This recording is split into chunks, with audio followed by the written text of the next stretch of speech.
Well, good afternoon and welcome to everyone. This is the City Council meeting of the City of Rancho Mirage, and it's the Library Board, Housing Authority Board, and the City Council representing the Redevelopment Successor Agency, and it is the regular meeting Thursday, July 17th at 1 p.m. First thing on our agenda is to do our flag salute, and I believe that Bruce Harry is going to be leading us. Thank you. Put your hand over your heart. Ready, begin. I pledge allegiance to the flag of the United States of America and to the republic for which it stands, one nation, under God, indivisible, with liberty and justice for all. Thank you so much, Bruce. And for all of you who did not notice, we now have our Rancho Mirage flag up here. And we're very proud of it, and it's a pleasure to look at it. And it's a welcome addition to our City Council. Okay. How about this? Better. Okay. All right. Next on the agenda is roll call, and Cindy, our City Clerk, is going to be doing that. Mayor Pro Tem Hobart. Here. Councilmember Kite. Here. Councilmember Townsend. Here.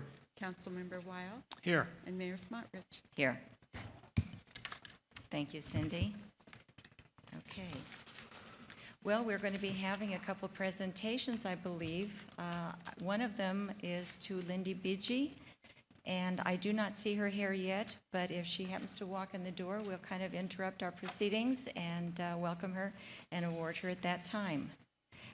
The next presentation is the first quarter status report from Burtech regarding waste and recycling. Do we have someone here from Burtech? We do. Okay, this is Ken Stevens, and he is coming down to our podium. Welcome. Thank you. Appreciate it. This is our first quarterly report since the contract went into effect in March of this year. So what I'd like to do is just introduce myself, cover some of my current duties, and then go over a few of the accomplishments we've made since that went into effect. Again, my name's Ken Stevens. I've been with Burtech for 8 years and in the waste industry about 24 years. I've done things like sales. I've been an operations supervisor. I managed all the transfer stations up in the mountain, Idlewild, Pinion, and Anza. And then most recently, Indian Wells recycling coordinator and district environmental coordinator with Burtech. My duties include working with businesses, golf courses, country clubs, HOAs, and multifamily units on recycling. Part of what I do is I track the recyclable volumes from construction projects in order to promote the most diversion possible. I assist at special events such as the Craft Nabisco and any other events that should come up in the future. I offer recycling presentations to HOAs and similar organizations. I'm working with the Restaurant Food Waste Program and tracking those tonnages. I prepare monthly, quarterly, annual, semi-annual, and biennial reports for the city. And I perform regular waste characterizations and waste audits.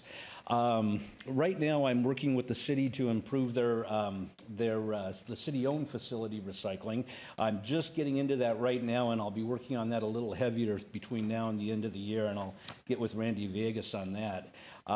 Some of the other things I do, I troubleshoot customer issues through observations, investigations, and meetings to remedy the situation and straighten out any concerns they have. And then I tend to whatever questions the city personnel have concerning recycling or aspects of our contract. One of the other things we do too is that you know, should a container be blocked or something like that, or it may be contaminated, what we do is we address it with the customer right away in order to fix the problem so that the customer isn't left without service. Some of the accomplishments that we've had since March, I'll go over those now. AB 341 requires that commercial customers generating 4 cubic yards of trash or more either subscribe to a recycling service with us or implement some kind of internal recycling process. Just to give you an idea, prior to March 1st, The commercial sector was at 89% compliance with AB 341. Today, compliance is at 92%, so they're doing really well. In fact, when we looked at these numbers just prior to March 1st, I was surprised that they were as high as they were to begin with. They've been on the right track. Multifamily units include recycling, require recycling rather, for units that have 5 rental units or more. Compliance prior to March 1st was 85%. It's now at 87%. And the reason that isn't even higher is because a lot of the multi-family units are limited on space. They may only have space for 1 container. So we kind of work with those on a case-by-case basis, which we're doing. I assisted with the container placement and the hauling schedule for the Craft Nabisco. Assisted with the shred event and the e-waste event held back in March, as well as provided some equipment for the race to be ready. Back in May, we performed some waste characterizations on 20 Rancho Mirage routes. The audits are conducted twice a year, with the next audits coming up in November. The purpose of the audits is to understand contamination levels and find out where they're coming from. In other words, we'll take a recycling load and we'll take samples of it. And if we happen to find a particular load that's got an unusual amount of contamination, then we can find out which customers were on that route and go and work with them to clean up the containers. But that one's complete for now. Back in March, I began working with the engineering department at the Ritz-Carlton. We got food waste going, we got recycling going with them, and they also recycle baled cardboard. One of the things I was really surprised at was that during the first month, the food waste recycling was almost uncontaminated completely. It was very clean, and usually that's the toughest one to overcome with a new customer, so we were fortunate there. Back in the spring, I contacted 78 HOAs and property management companies offering recycling presentations to the residents. We've given one so far at the San Marino HOA. That was back in April and May. And then got another one scheduled for December. But what I found out is that I guess a lot of the homeowners associations suppress their meetings during the summertime, which we kind of figured between May and October. So we'll approach them again later in the year.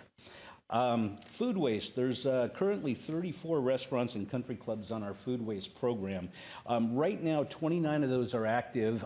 The ones that aren't active have either closed it up for the summer because they're not operating at all in the summer, or they've gone, like in the case of a golf course, they've maybe gone down to just a snack bar or something. So, so those are on hold, but again, back in the fall, we'll get back with them. This week I started contacting all the golf courses for the overseeding season because, come September, October, and even into November, they'll start overseeding. We want to make sure we capture any of that green waste that's recyclable. So that's what we're doing now. In closing here, that's about all I had to cover. But I do want to thank Bruce Harry and Randy Villegas. They've been great to work with, and code compliance as well. They've been terrific in helping us support our efforts as we, comply with the contract. So that's about all I had. Any questions? Any questions from council or members on the dais? Okay. Thank you so much, Ken. Thank you very much. Okay. Well, moving on to our non-agenda public comments.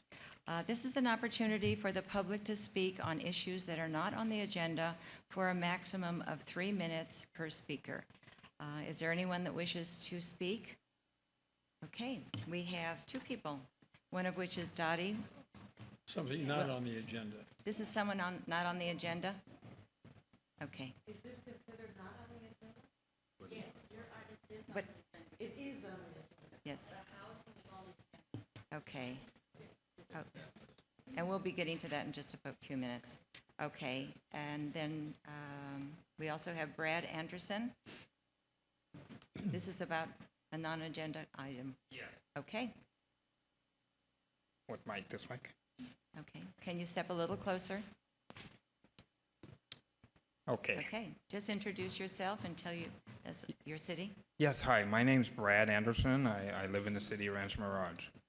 I just I have some concerns. I just wanted to ask or request that the city council reconsiders that ordinance, which is number 1082. It has the suspension of privileges to enter the library. It's a ban that apparently was placed that the library director can ban certain individuals from the library on certain criteria that was set up in this ordinance.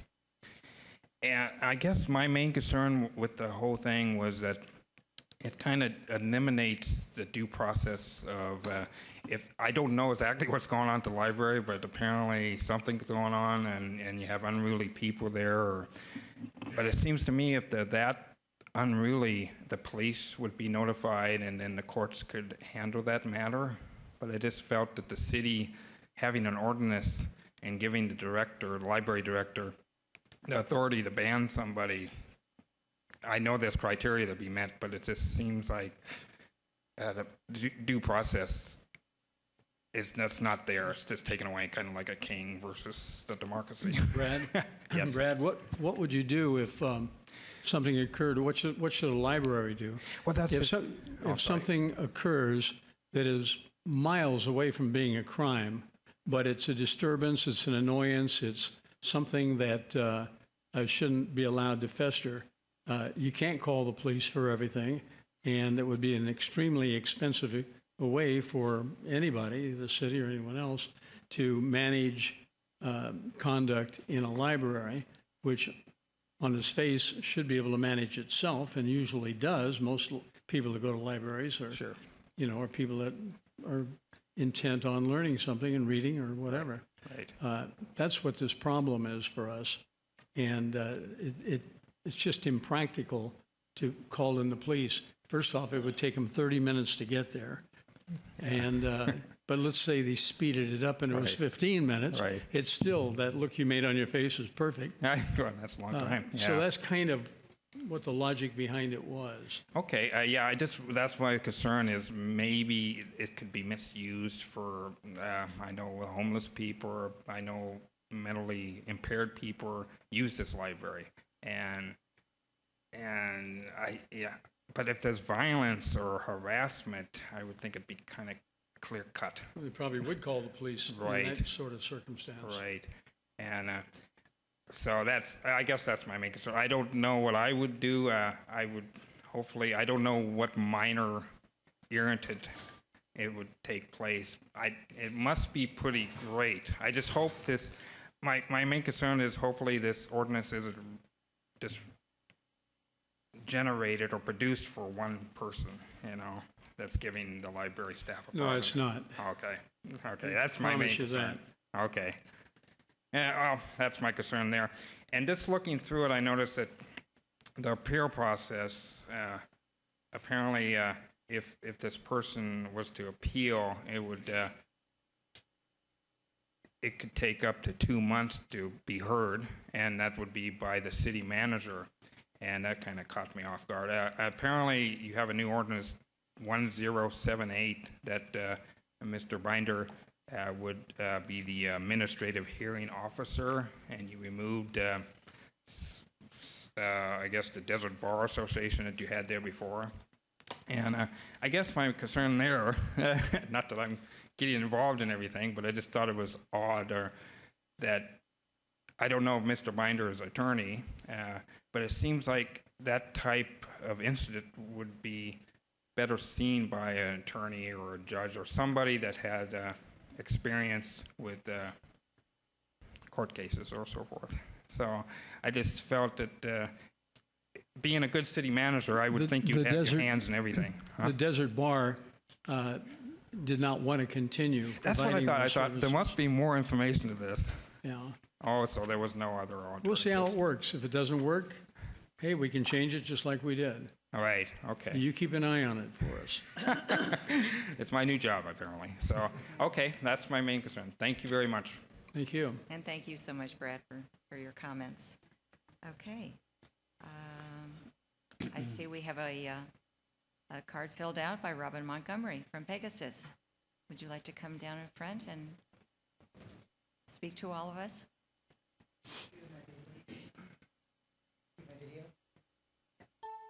Yeah, right there. Here. And just tell us who you are. I'm and Robin where you're Montgomery. From. I'm the Executive Director of the Pegasus Therapeutic Riding. And I wanted this an opportunity to thank the City Council for supporting Pegasus for over 7 years with lovely grants. We're a 32-year-old organization that people don't really understand what we do. So we thought we'd bring a video today for you to see what happens with our children, our horses, and the 200 volunteers. And in the 32 years that we've been in the Coachella Valley, 12,000 children who are disabled have come to Pegasus. For them, it's exercise, but when you see what we do, they think they're at Disneyland. Go.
I thought if you saw what Pegasus did, you'd get a better idea of the kind of physical therapy and mental therapy we provide over 200 children a week.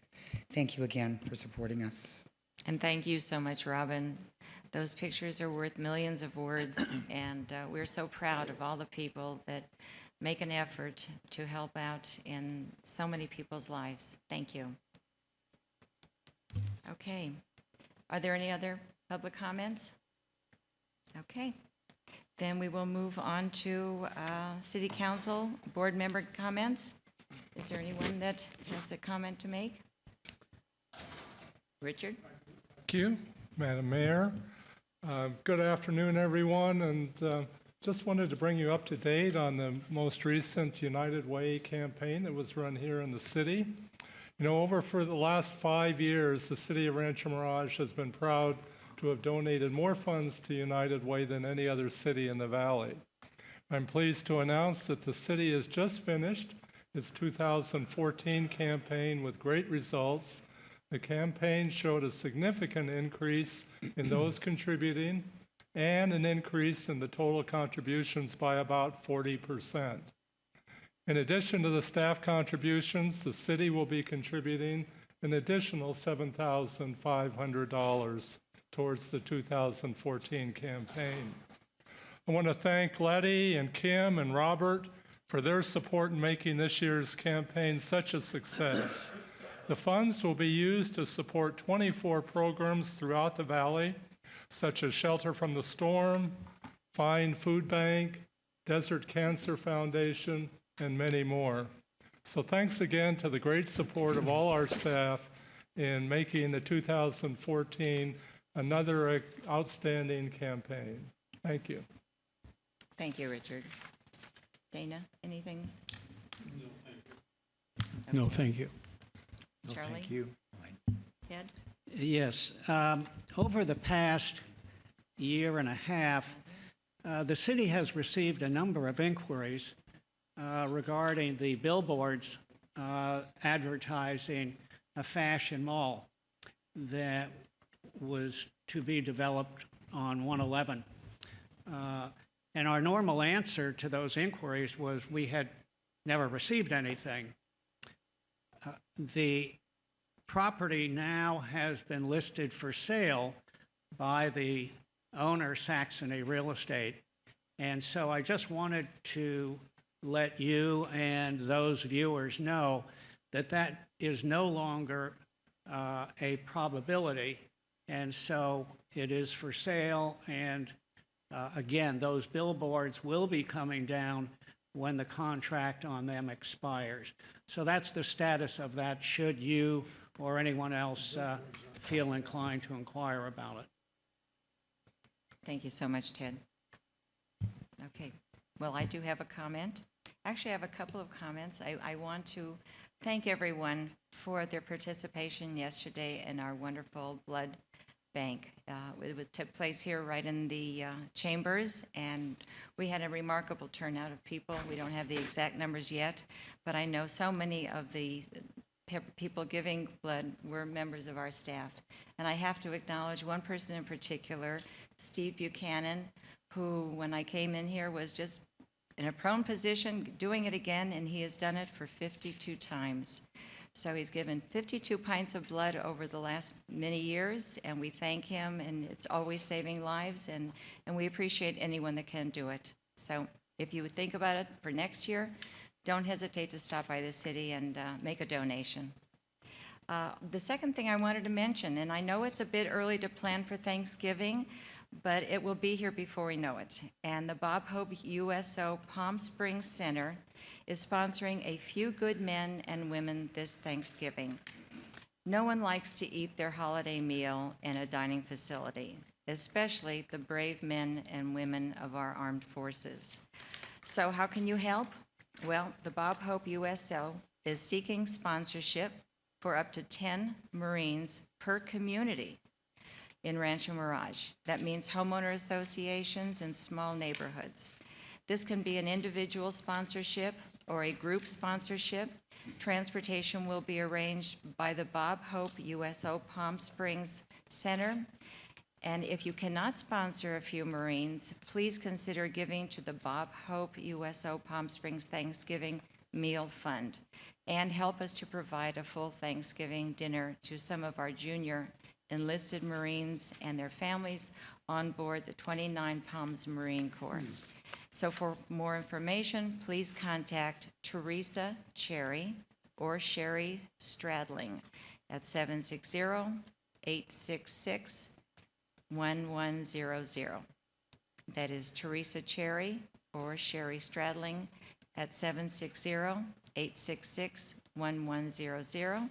Or you can reach the Bob Hope USO Palm Springs office, and they're located at 210 North El Cielo Road in room 102. And what this is going to also consist of is if you want to have some of the Marines come to your home for Thanksgiving, they will be coming in full regalia. So if you want to impress your neighbors or your relatives or your children or grandchildren, this is really a great way to do it. Nobody can give a greater gift than to bring someone who is serving so greatly for our country into their homes and provide a good Thanksgiving meal. Thank you so much. So, moving on to the minutes. We'd like to have someone approve the minutes in a second. So moved. Second. Okay, please cast your vote. Abstain.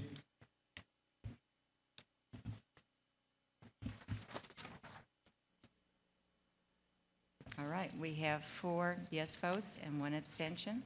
The motion passes. And in the interest of all those visitors who are here today to speak on item number 16, we're going to move that item to the next item on our agenda. So, we move on to that. It is 16A. Which one? Oh, 15A, 16A. 15 or 16? It's 16A. Yeah, 16A. Okay. There was a supplemental agenda that was Distributed. on Monday, Right. so that's what we're dealing with, 16A. And this has to do with the Housing Authority Board being asked to reconsider or to consider reinstating the prescription rent credit. That's a benefit that's provided to our residents of our several age-restricted housing complexes. So I guess I'm doing the staff report? Yes. Okay. Okay. I'm doing this in lieu of Sean Smith, our housing manager. Some of you residents out there know Sean, and he's not here today. He's out doing something else. So I've been asked to present the staff report. So as the council may recall, prior to the state dissolving all redevelopment agencies in California, the city or the housing authority received what we called a 20% housing set aside, and that was a substantial amount of revenue that the housing authority was receiving to build, to acquire land, to build projects, and to operate these facilities for folks my age and older, 55 and older, who are living on fixed incomes. And so the Housing Authority has so far developed 4 housing complexes, and they're known as Parkview Villas, San Jacinto Villas, Santa Rosa Villas, and Whispering Waters. And at these facilities, you have to be 55 years or older, and you have to fall within a certain income range that's set by the income ranges established by Riverside County. So basically, if you fall within the low or very low income range, you're eligible to apply and live in one of our facilities if you're lucky enough to get up on top of that waiting list, which is fairly long. In any event, we have minimum monthly rents that are set based on the number of bedrooms there are in each of these units, and we factor into that monthly rent, or we determine that a minimum monthly rent level by taking into consideration the annual gross income of our tenants. And basically, we use about 30% of their income to establish what their rents are going to be, and those are the minimum monthly rents. So the rents are a little, they vary depending on the income and the number of bedrooms. Back in 2003, I believe it was 2003, Dana and Richard were here back then. It was 2002 to 3, somewhere. 2002 or 2003.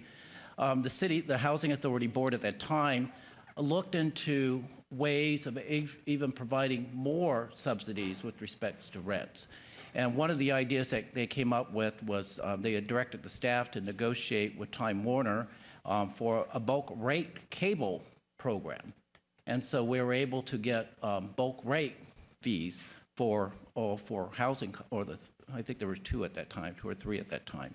And that resulted in a significant amount of savings for a number of residents. In fact, there were a number of residents who didn't even have cable because they couldn't afford it. In addition, the council also, the Housing Authority Board, which is our city council here, came up with this great idea of establishing what is called this prescription rent credit. And the way it works, and this is a program that's not mandated by the county or mandated by the state or mandated by the federal government. And even if it were, we wouldn't be controlled by it because the city, the Housing Authority, relies just on local funding for this entire program. We don't receive any state money, and the state money that we were getting was actually local money, and we don't receive any federal grants. So this was a program that was put into place by the Housing Authority Board. And the way this works is that the Housing Authority grants each resident up to $100 per month in the form of a credit against their rent, and that's up to $600 per household per year in the form of a rent credit that is tied to the amount of their actual medical expenses that are not reimbursed by their medical providers or covered by insurance. So it's out-of-pocket costs. So if a resident has these kind of out-of-pocket costs, they can approach our housing manager and produce the evidence that they've incurring these out-of-pocket costs and get these rent credits. And so and these individual residents have to meet certain income qualifications, and those include if it's a one person, a very low income, they can't make more than $23,450, and it goes up to two persons in the low income category of $42,900. So if they meet that criteria, they're entitled to these rent credits.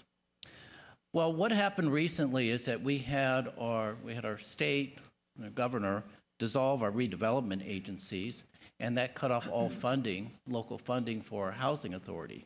But fortunately, the Housing Authority Board had the foresight many years ago to bond for that revenue that was coming in, and so they used that money, and we continue to use that money to not only we use that money to build some of the to build San Jacinto villas, but we also use that money to kind of offset the cost of operating our facilities and to keep rents low. So that was very good for the Housing Authority Board to do back then.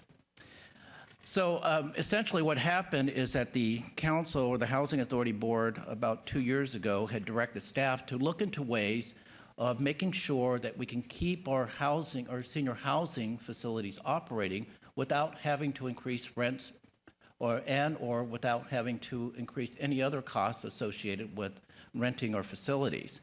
And one of the ideas that came up through staff and through the Housing Commission was this idea of kind of slowly phase out the prescription rent credit program.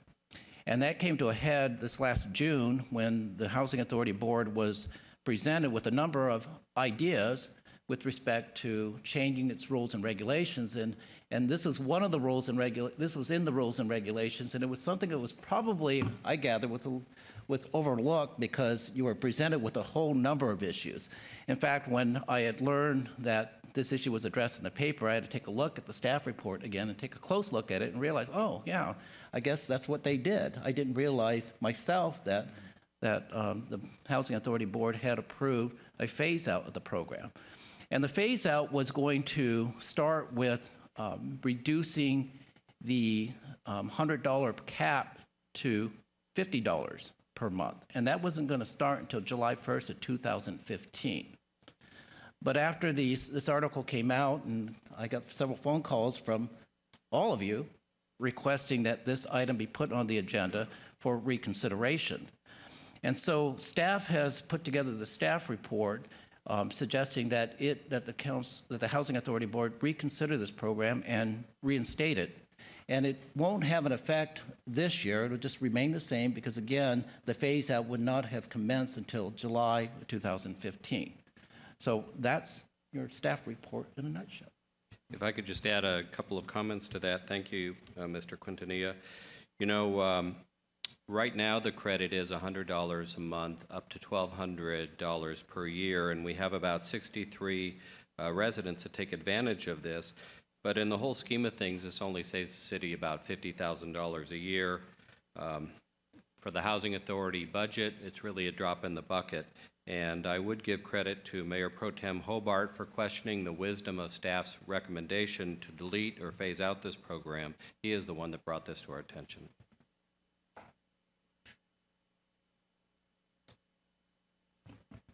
Thank you so much, Randy. Are there any comments from council? Yes, I do. I have one. Are we the only city that has this in Coachella Valley out of all the other cities? Could you speak up, Charlie? Nobody can hear you. Are we the only city that offers this in the Coachella Valley?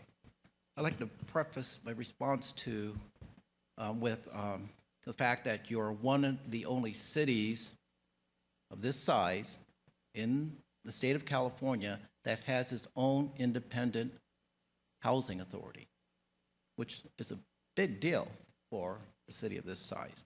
And yes, you're the only city in the Coachella Valley and perhaps all of Southern California, if not the state of California, that has a prescription rent program in place. So it's a very good benefit to those living here in having this given to them, I think. And I would move there just for that if I could. Okay, thank you. All right. Ted, do you have any comments? Yeah, I'll comment that when we focused on this issue, I think that Rancho Mirage, as a city, takes pride in its benevolence. And when we looked at this issue and realized, frankly, the de minimis figure that we would save, we felt that there was justification to reverse a previous finding. And indeed, it was brought to our attention. Dana originally brought that, as Randy said, to the attention. The board looked at it and concurred with the findings. So we want to make certain that our seniors are well provided for. Thank you. Okay. I have a number of yellow cards here of people that might want to speak. If you still would care to, we're more than glad to welcome you up here. I have Patricia Finkel, if she wants to say something. Yes, if you'd like to come up and speak. Yes. Okay. First of all, I would like Wait until you get to the microphone and That kind is of a pull it towards you. Oh, I'm sorry. I would like to thank all of you, first of all, for allowing me to speak and for revisiting the issue. And I want to thank you a great deal. I mean, I literally put in much the stuff that Mr. Quintanilla had just expressed. And it's so nice that you are humane and understand the problems of limited income and end-of-life residences, because this is essentially what it is.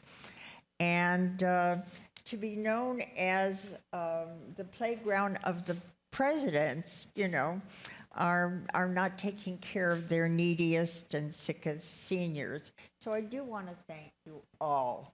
Thank you so much. I would give you all a big kiss, but it would be nice. Thank you again. And thank you so much, Patricia. Clarence Keatley. I too would like to offer my thanks. You're good people. Thank you. Thank you. I believe this is Heidi Winter. Honorable Mayor Smotrich, City Council, and staff. My name is Heidi Winter, and I'm from Palm Desert, and I have the legal power of attorney to speak to you on behalf of my good friend Dorothy Kidwell. Dorothy, I would like to ask you to make an exception as to your housing authority's calculation of Dorothy's minimum rent. Dorothy will be 90 years old in September and has no friends or family that can help her with her rent. She lives in Unit 71, Parkview Villas, and has lived there since June of 1990. Dorothy's Social Security went up by $5.70 a month, while her rent has now gone up by $40 a month. This honorable council voted on a 1.1% increase in rent for seniors in Rancho Mirage. Dorothy's rent has, however, gone up by 10% since last month's council decision. I inquired on her behalf to find out why you are saying there's a 1.1% increase in rent and hers is 10%. I found out that the grandfather clause has been dropped for all seniors. I called the Housing Commission and spoke to Sean Smith on July 2nd. I asked him where and when the seniors had been notified, and he said that the rules and regulations stated it. I commented that I had read them, but nowhere could I find that. On the following Monday, July 7th, Susan from the Housing Authority called me. I told her that a lawyer friend and I had gone over the rules and regulations with a fine-tooth comb, and nowhere did we read anything about dropping such a clause. The very next day, a new revised division of the rules and regulations was passed out to seniors. This was July 8th. But these revisions were dated July 1st. Your publications are saying, on the one hand, One, we are making the base minimum calculations on 30% of one's total gross income, and the increases are, secondly, not more than 1.1%. Yet in Dorothy's case, the new base minimum is much more than 30% of her total income, and this means she is being asked to pay a 10% rent increase. We are at a loss as to when the council took action to eliminate the grandfather clause. I am asking on Dorothy's behalf that the base minimum rent remain as it has been by Parkview Villas for the past 24 years. A 10% jump in rent has no basis in past city council determinations as far as I can find, and it contradicts the two statements that you have approved. Base rent is to be calculated as 30% of the elderly person's gross income, and secondly, base rent is to be increased by no more than 1.1% in 1 year. Using those two measures, in Dorothy's case, her base minimum rent is $344 and not $370. Please reduce hers to $344. A suggestion has come about that we reduce the monthly minimum rent for all seniors by reducing the supplemental cable charge. That is an additional charge of $33.87 per month. That could help, but still does not address the basic contradiction between policy statements, 30% and 1.1% made and approved by this council, and the painful reality that Dorothy cannot pay the $40 per month increase in rent. Thank you. Thank you and I'll so be much. available for questions if you have any. Madam Mayor, that item is not on the agenda. That's not the issue that is being discussed right now, but I would be happy to sit down with Sean Smith and the speaker and talk to you about this next week. Wonderful. Okay? Okay, thank you. Madam Mayor?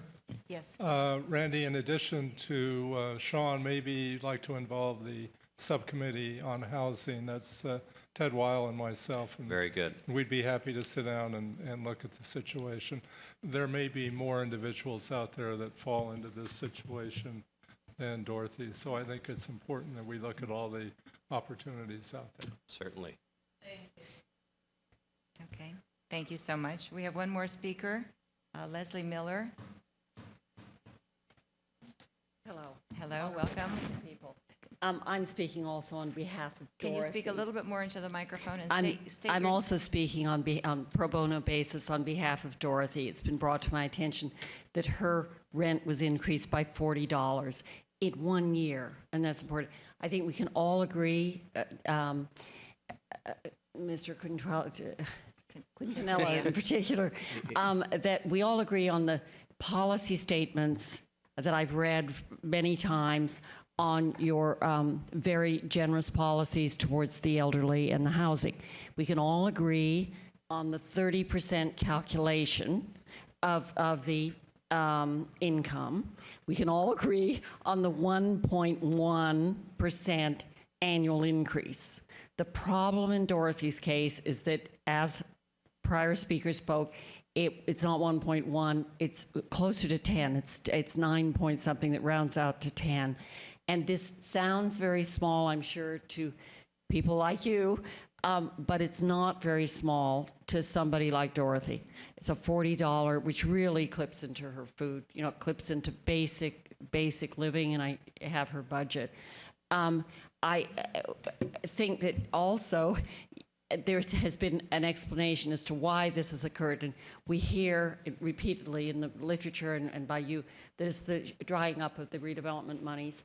But I see also that there's a new redevelopment agency, and I know I'm a resident of Palm Desert, not Rancho, but I know we worked out something in that city on the new redevelopment agency finding room in the budget for items that were somehow overlooked or redistributed. In this particular case, we don't have the old budget, we don't have the new budget, we don't know where this gap fell. You're just saying there's no redevelopment agency. In your very agenda, I come in today and I see the redevelopment successor agency. Well, it's a little difficult for a member of the public to see that you have an old redevelopment, a new redevelopment, and no budgets. So we can't even figure out how the calculation was made. Heidi Winter addressed the rationale that had been given to her, which was the grandfathering provision. Again, we couldn't find it at all. I'm left with perhaps there was no grandfathering. I just know I have looked at Dorothy's rents over since 1990, and it was raised by approximately 1.1%, just what you know, what you've said. But why all of a sudden, this jump? There just doesn't seem to be a rationale that I can find anywhere. And this is not one of those situations where we open the floodgates and then you're besieged with a zillion complaints and $40 per person and all of that. As far as we can discover, and no formal discovery has been conducted, but as far as we can discover, maybe there are 9 people in this situation, and probably they don't date back to 1990 like Dorothy's does. And so we ask for an exception on this, perhaps being taken from the new redevelopment monies. As far as I can see, even if you had 9, 10, 11 people, which looks like the maximum, at $40 a month, even that, it would be a budget item of less than $50,000. And it does seem to me that it's a shame to go against your own policy, a shame, if not more, to go against your own policy statements. Policy statements being, again, favoring elderly housing, favoring, or policy statement on the 30% and policy statement on the 1.1%. Okay, last but not least, and I say this to your city attorney, my thought is there's an equitable estoppel argument because of the prior history and because of the absence of the due process provisions to open up disclosure of budgets and the redevelopment funding. We have no way of knowing the specifics. Again, it's a $40 per month issue. Thank you so And much. Dorothy is almost 90 years old, so how long can that go on? Thank you very much. Madam Mayor, as I mentioned, the Housing Subcommittee and I will meet with Sean Smith, and we invite the two of you and Mrs. Kidwell if you'd like, and I would imagine we can get this resolved. Thank you all so much. Are there any more comments regarding this item? No, we'll get to you in just a moment. Thank you. I will now close the public comments as long as on this Can I make a item. motion? Yes, it's on this particular item. And any other comments from City Council?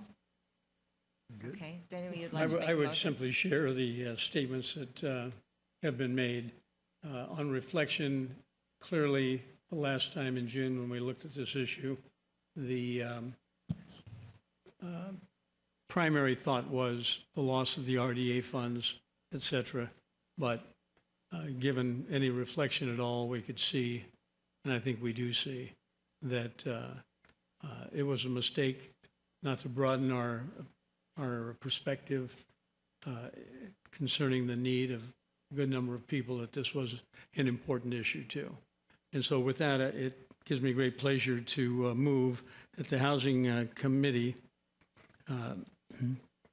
fully reinstate the previously reduced prescription rent credit. Second the motion. All right, we have a motion and a second. Please cast your vote.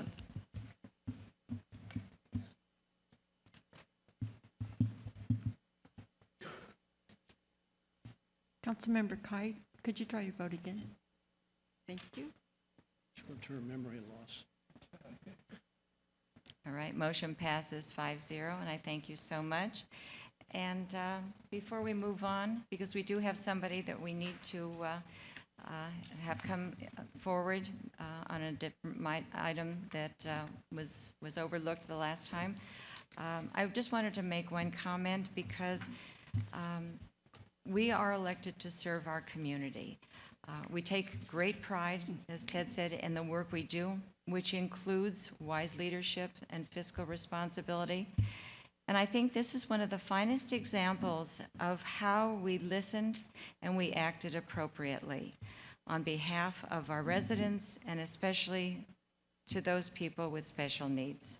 So we thank you so much, and we're delighted that we can reinstate the ability for you to make your budget work better. Thank you again. And now I would like to call up Dottie Wilder, whom we kind of overlooked last time. This is a non-agenda public item. Good afternoon, Mayor, Council. Okay, can you pull the microphone down just a little bit? Okay, good Thank you. afternoon. My name is Dottie Wilder, and I am a 4-year resident of Rancho Mirage. I live in Las Colinas Senior Apartments. It kind of goes what I've been hearing with the others. The only problem is that this is considered a privately owned complex, but it's listed on the Rancho Mirage website as a privately owned affordable housing unit. I'm going to have to read it a lot.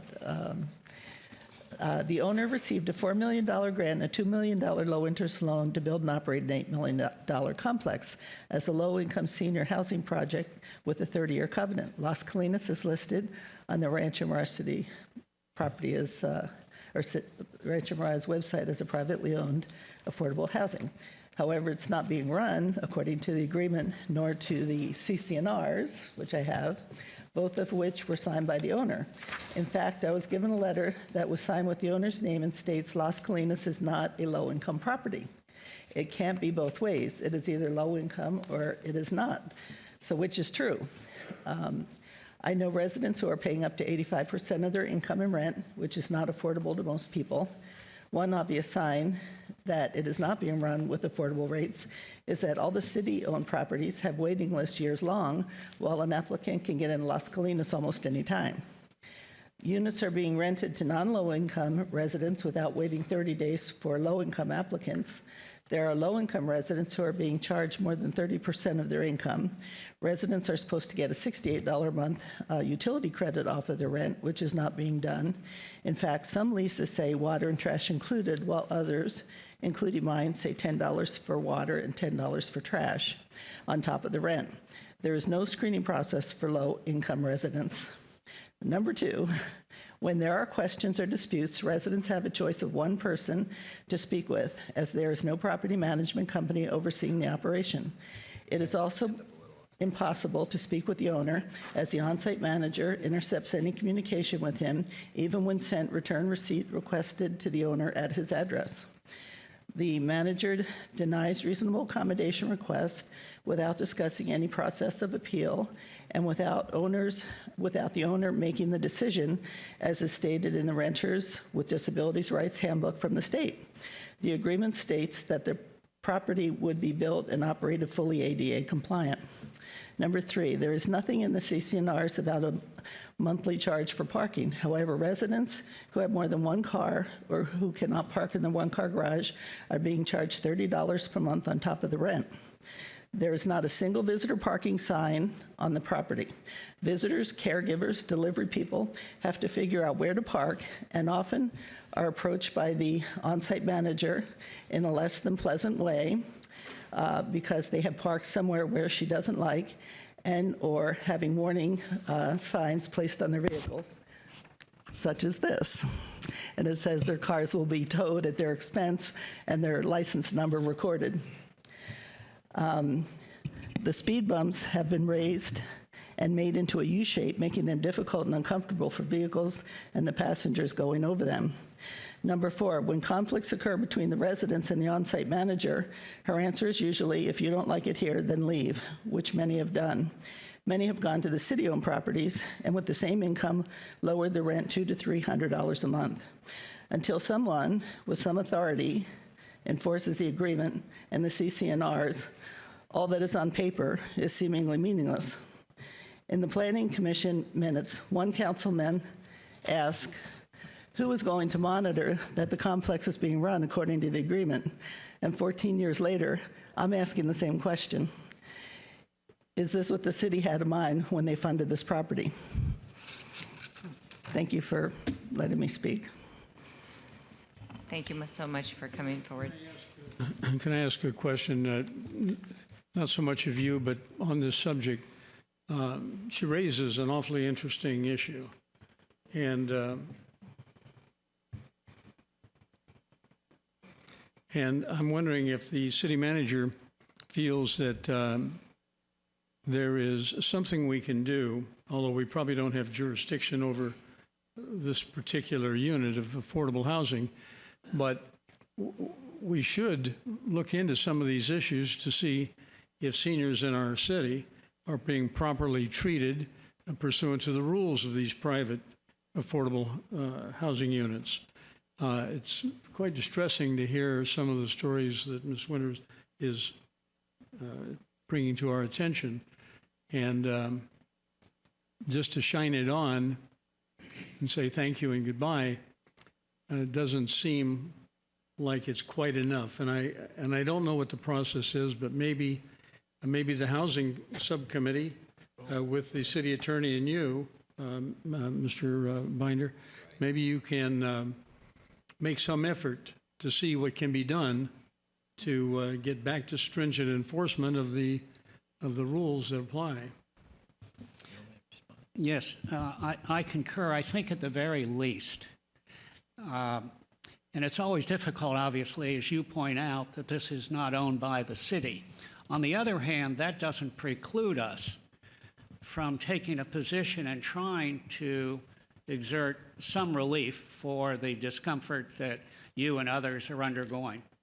So I would hope that the Housing Subcommittee, consisting of Councilman Kite and myself, would have the opportunity to meet with the owner of that particular project and see if we couldn't come to some compromise of some kind, at least try to legislate it on your behalf.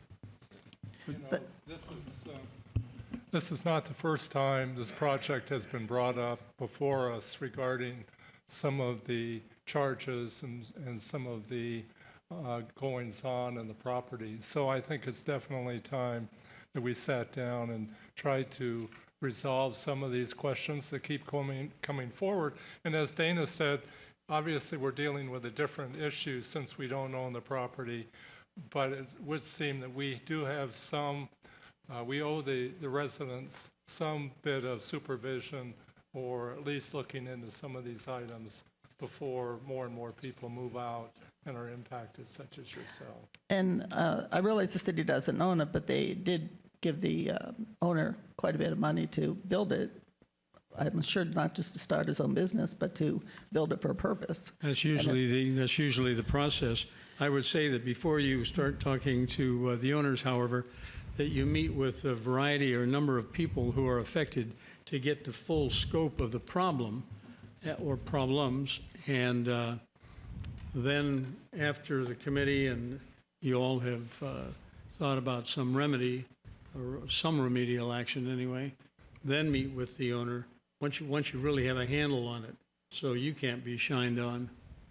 Thank you. I appreciate it very much. Because there's a lot of problems there. Well, we're going to see if we can assist you in some way. Thank you. Thank you so much. Goodbye. Just like to comment that my office, City Attorney's Office, is aware of what's going on with Ms. Wilder and her situation. And she is correct. The Housing Authority did provide some financial assistance to the developers of Los Colinas.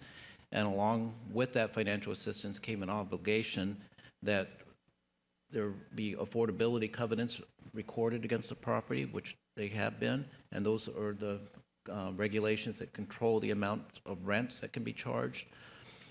Ms. Wilder had a hearing before the Fair Housing Council, which is a nonprofit organization that investigates and conducts hearings regarding landlord-tenant disputes involving affordable housing.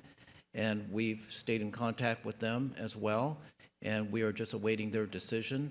And if their decision indicates to us that her rents have been, that her rent was unfairly charged to her in violation of the affordability covenants, we will come back to the Housing Authority Board and request direction on how to pursue them, because these affordability covenants and the owner participation agreement that the owner entered into with the Housing Authority Board is a contractual agreement that they had to abide by. We are also planning on, after we receive the results from her hearing, we'll make a determination as to when and how we should go about collecting rent information to assure that all the tenants are paying the rents, just the maximum rents that can be charged. But we've been working with Sean Smith, our housing manager, on this issue and been monitoring it since it first started. Steve, unfortunately, this project is a for-profit project, so the rent amounts that people pay will probably never reach the level of our housing. But I think we can certainly try and bring down those costs, or look at how those costs are calculated and try and determine whether you're getting a fair amount or not. I've looked at the CCNRs, and in the original agreement, nothing says that they're supposed to charge more than 30%. I can't find anywhere that there was a change in that where it says, because most of the answers I've been given by the city personnel and by anybody involved with it, they say, well, it's privately owned, they can do what they want. But there's nothing saying because it's privately owned, it can be 40%, it can be, whatever. The only figures I see are 30%, just like the city-owned properties. So. Yeah, and the Fair Housing Council has that information, Right. So I'm confident that they'll most likely reach the same result that we're likely to reach. Okay. Yes, I have I haven't had it here. I went to the Fair Housing, and 5 other people have also gone and filled out complaints. There are more, but they're afraid because they're afraid that they're going to get a harder time if they do step up. So there's a lot of problems. Are you trying to move to another unit at this point? Well, like I said, she tells you if you don't like it, leave, and so because I had a dispute with her, she actually gave me notice to leave. So I'm leaving by the 31st, and I've been trying to get into a unit in one of the city-owned ones. I've been on the list for 4 years, but they tell me there's no opening. Steve, what's the requirement for notice? Is it 30 days? 30 days. Yeah. So, but again, it's none of it's being run according to CCNRs that I've read, and it's just a very difficult. The on-site manager is a very difficult person to deal with, so that's why I'm here. Are you moving out because the price went up to a point that you can't afford? Is that what you're saying? No. One thing she does is if you don't pay your rent regardless of when you get your Social Security disability, you don't pay by noon on the 5th, she charges a $50 late fee. If you pay at 12:01, you get a $50 late fee. If you pay at 11:59, you don't. And she kind of enjoys the enforcement of it. So in May, I chose not to pay my rent because she collected about a month's rent from me, which mine is $650. And I wanted the late fees credited. And when I went to Fair Housing, they told her she at least had to credit the 1 month that we were in dispute of. So anyway, by the end of May, she gave me a notice to leave. So we went to court, and they did credit me for May, and I asked to stay until I could get another low-income unit in one of the city-owned properties, and the attorney spoke with her, and she said she wanted me to leave no matter what. So that's the way that is. But again, there's 3 other people that had a dispute with her, and she says the same thing to them: if you don't like it here, leave. So. I don't know. And again, the problem you run into is because people say, well, it's privately owned. Until I started this process, she tells different conflicting statements to different people, so you don't know what's true. So until I started looking up, I didn't know about the agreement. I didn't know about the CCNRs. And it's taken me 5 months of work. It's been like a full-time job trying to figure out what really is, how this complex is supposed to run. And so I'm doing this as much for the people left there, because I hear so many complaints that I don't think it's right. And like I said, I know one person who's paying 85% of her income, so she has $150 to live on. So, thank you very much. Thank you so much, Ms. Weiler, and we're sorry you're going through this, and we applaud you for all your efforts. Thank you. Okay. No other comments from the audience? All right, well, now we are going to close public comments and move on to the consent item. Our consent calendar will be told to us by Randy Binder. So maybe you could explain some of the items on this? Thank you, Madam Mayor, members of the City Council. First item on your consent calendar is to waive the reading of the ordinances that are introduced or adopted pursuant to today's consent calendar. Item number 2 on consent is approval of Community Facility District Annexation number 162. This is Sienna Vista Estates, a project located on the southeast corner of Landy Lane and Victory Drive. This annexation area is 5 acres. It would add 9 single-family lots with an annual CFD revenue of $3,540. Item number 3 is approval of final map for 36530, which is the same map as the previous item. The tentative tract map was approved by the City Council on June 20th, 2013. 9 residential lots ranging in size from 16,500 to 16,700 square feet each, including lettered lots, common areas, private streets, all to be taken care of by the Future Homeowners Association. As conditioned by the council, the project has enhanced project amenities in the retention basin, including walkways, shade trees, and a bench. The pad heights range as approved 0.4 feet to 0.7 feet above the pads further to the east. Because of drainage considerations, the city engineer is recommending that they be raised to 0.6 to 1 foot above those existing homes. The pad height issue was not an issue that was raised at the tentative map stage, and so staff believes that there's no significant impact with that change. Item number 4 in your consent calendar is a staff recommendation to reject all bids for the construction of the bike path improvements proposed from Mike Wilson Park to Country Club Drive, and direct staff to rebid the project. There was only one bid that came in, and it was well over the city engineer's estimate for the project. The bid came in at $187,000, and the budget or the engineer's estimate was $110,000. So we request that you reject all these bids and direct staff to make some changes to the project scope and rebid it. Item number 5 on your consent calendar. Randy? Yes? Could you pull number 5, please? Okay, we'll pull number 5. And actually, we'd like to pull number 6. So, Number 4, add number 4, 5, and 6, as far as I'm concerned. Okay. 4, 5, and 6 are pulled. Item number 7 is an amended agreement with Nobel Energy to disclaim the city's interest in the lender's collateral in the solar system at City Hall.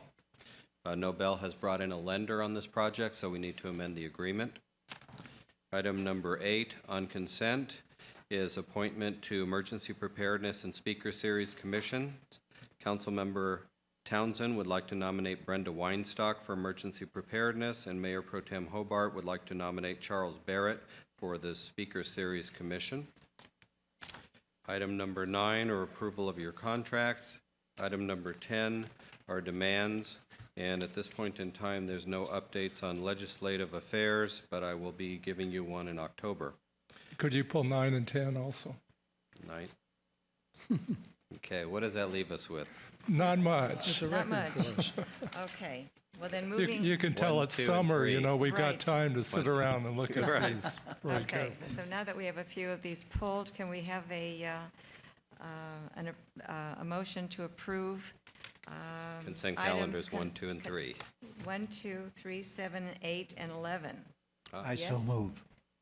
Okay, and may I have a second? Second. All right, we have a motion and a second. Please vote.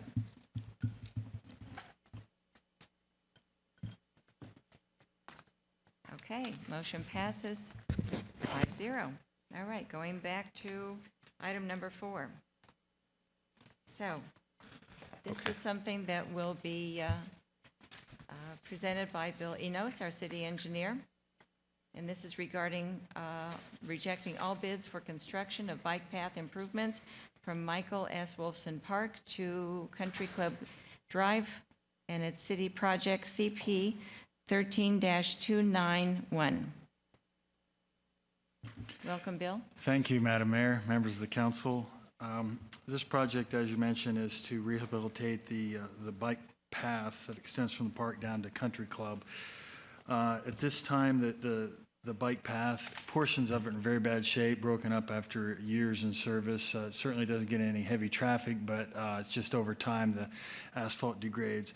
So the proposal was, the scope of work was to actually pulverize portions of the bike path in place and then pave over top of it. The portions that are in good shape, we were just going to put a thin overlay over top of it. So in essence, after the end of the project's constructed, we would have a brand new bike path extending that whole. It's in excess of a mile. I'm guessing it's 6,000 to 7,000 feet because it's on a diagonal path. And so that was the project. We went out to bid. We had a fairly short bid period. We contacted several bidders in the informal bid process and also posted on our website. Unfortunately, we had several people who were indicated interest in bidding. When the bids come in, we only had one bid, and it was much higher than the estimate. So exploring why that happened, I actually walked the site with the lone bidder and talked about why his bid was so high, higher than I anticipated, and what were some cost-saving methods. Because the site is fairly narrow, there were access limitations.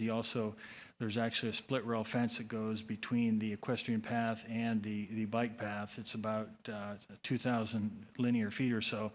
And he'd anticipate taking that and putting it back. And so he said we could save $25,000 right off the top if we didn't put that back. And so we're exploring some cost-saving measures, also some access issues where we make it easier for the contractor to build. Plus, we hope that the competition forces the price down. So that's the intent, is to, when you only get one price, you don't know if you're getting a fair price or not. So our recommendation is to reject that loan bid and to make some slight modifications and go out to bid again. Thank you, Bill. Any questions from council? Yes, Bill.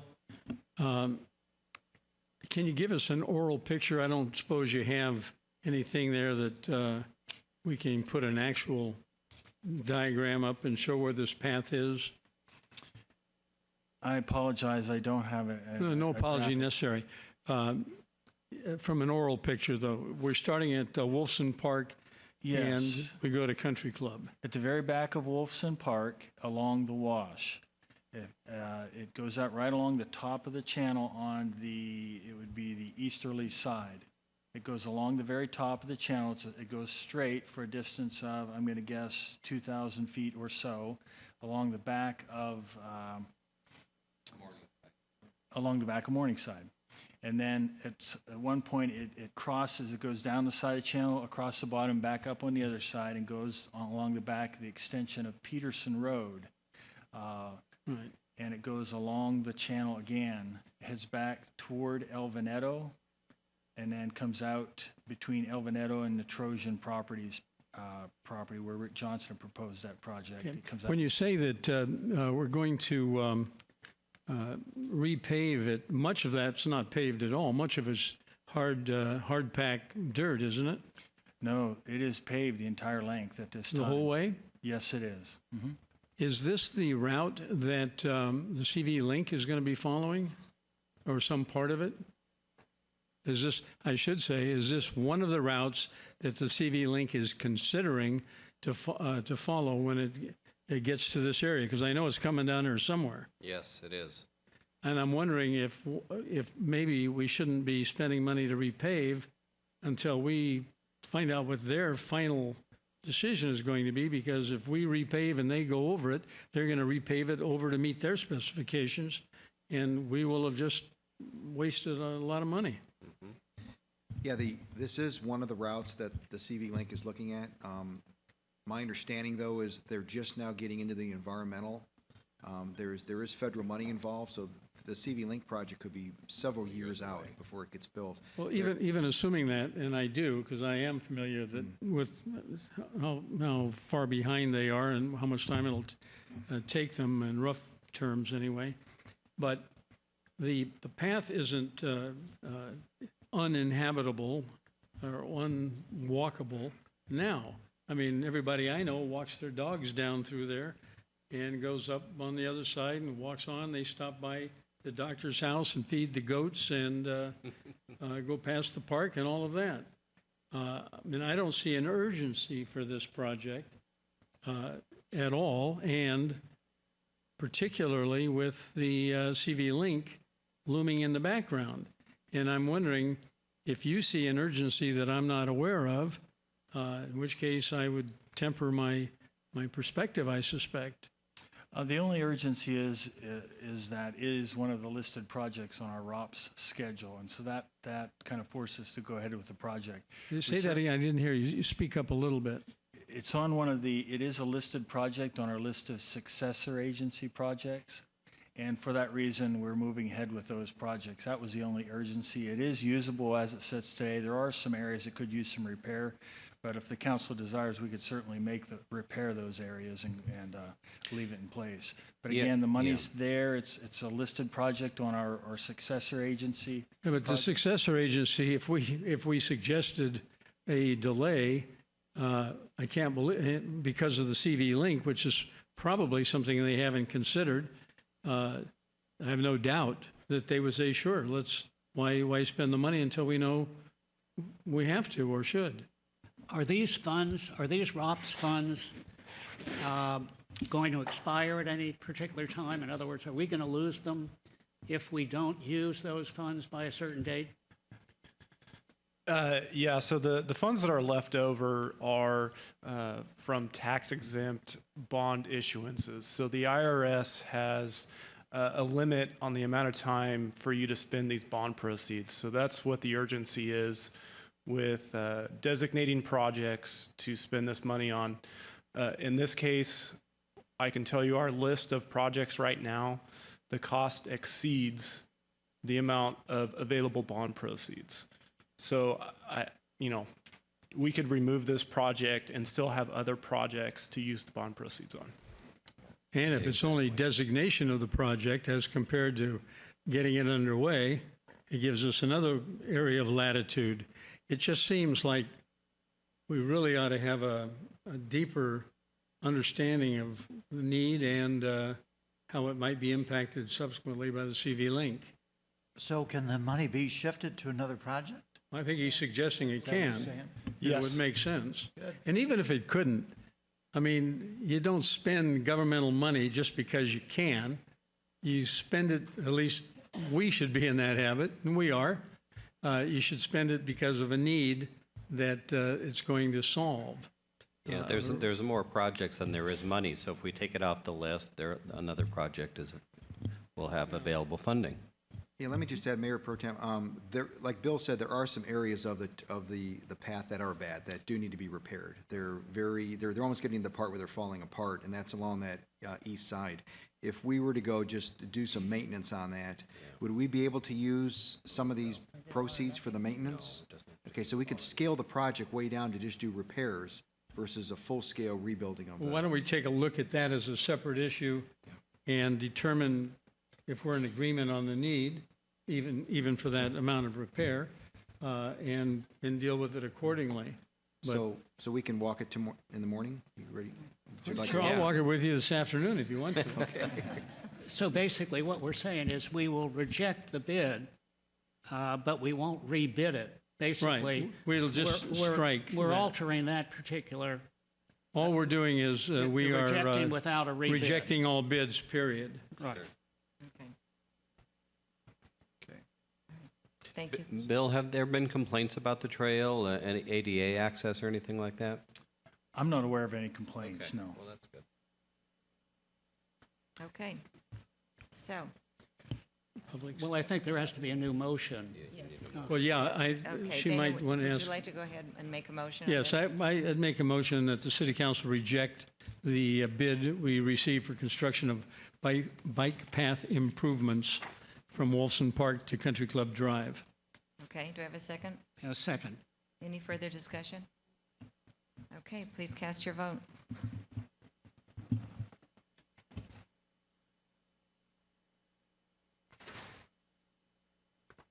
Okay, motion passes 5-0. All right, moving on to item number 5.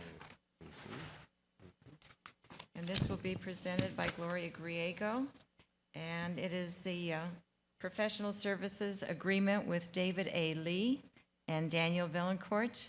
Together, they are consultants, and consultants request for waiver of certain contract insurance requirements. Welcome, Gloria. Thank you. Thank you, Mayor.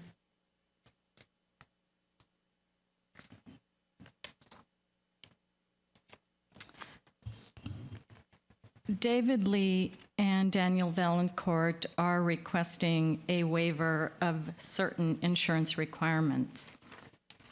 The consultants are individuals that perform photography, blogging, and ghostwriting services for the city's website. Upon review of the professional services agreement, the consultants were asked to sign the agreement. However, they requested a modification to the agreement in order to waive certain insurance requirements that have not been previously required in the past. In the past, we've used a service provider agreement. However, as a result of the new purchasing policy approved in February, the contract that's required now is a professional services agreement for consultants. The consultants are requesting that council waive the commercial general liability coverage in an amount of at least $2 million in the aggregate. They are not able to obtain this through their insurance carrier. I have an email from the insurance agent, and she has stated they are not able to comply with this requirement. In addition, the automobile liability coverage, they have a very low coverage. Therefore, they're also requesting that the $1 million combined single limit and $2 million in the aggregate be waived. In an email by the consultants, they indicate that they do not use the vehicle. It says, never has someone related to our blogging in our car. They use it specifically to drive to events and not for writing. They also stated that they have little interest in paying $2,000 to be in compliance with the insurance requirements. Therefore, we ask that you waive that requirement as well. The consultants are also asking for the waiver of professional liability. Lee's policy has an errors and omissions coverage. However, it is only in the amount of $25,000, and Valancourt does not have any such coverage. We are also asking for the waiver to waive all rights of subrogation against the city. Their insurance carrier stated they are not able to provide that as well. They are also not able to provide the 30 days written notice of cancellation. However, they will endeavor to, which means they will try. The state of California requires a 10 days written notice. We are also requesting the waiver that all policies shall be considered primary insurance as respects to the city, its elected or appointed officers, officials, employees, agents, and volunteers. During the course of negotiations with city staff, consultants indicated they are unable or unwilling to comply with the city's insurance requirements. If they are required to comply, they would have to pay additional fees. We are asking the council to waive those insurance requirements.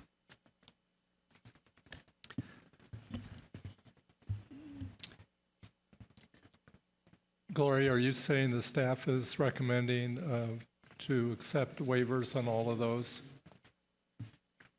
The consultants and staff is requesting that these requirements be waived. Yeah, this is the third year. I think we've used them. Is that right, Robert? We've used them 2 years already in the past with the same kind of an agreement. I have a question. Are there any other independent contractors that the city uses where we have waived this insurance requirement? The council has waived insurance requirements in the past. However, they've not waived the majority of these requirements. Do we have some independent contractors that have no insurance? Who knows?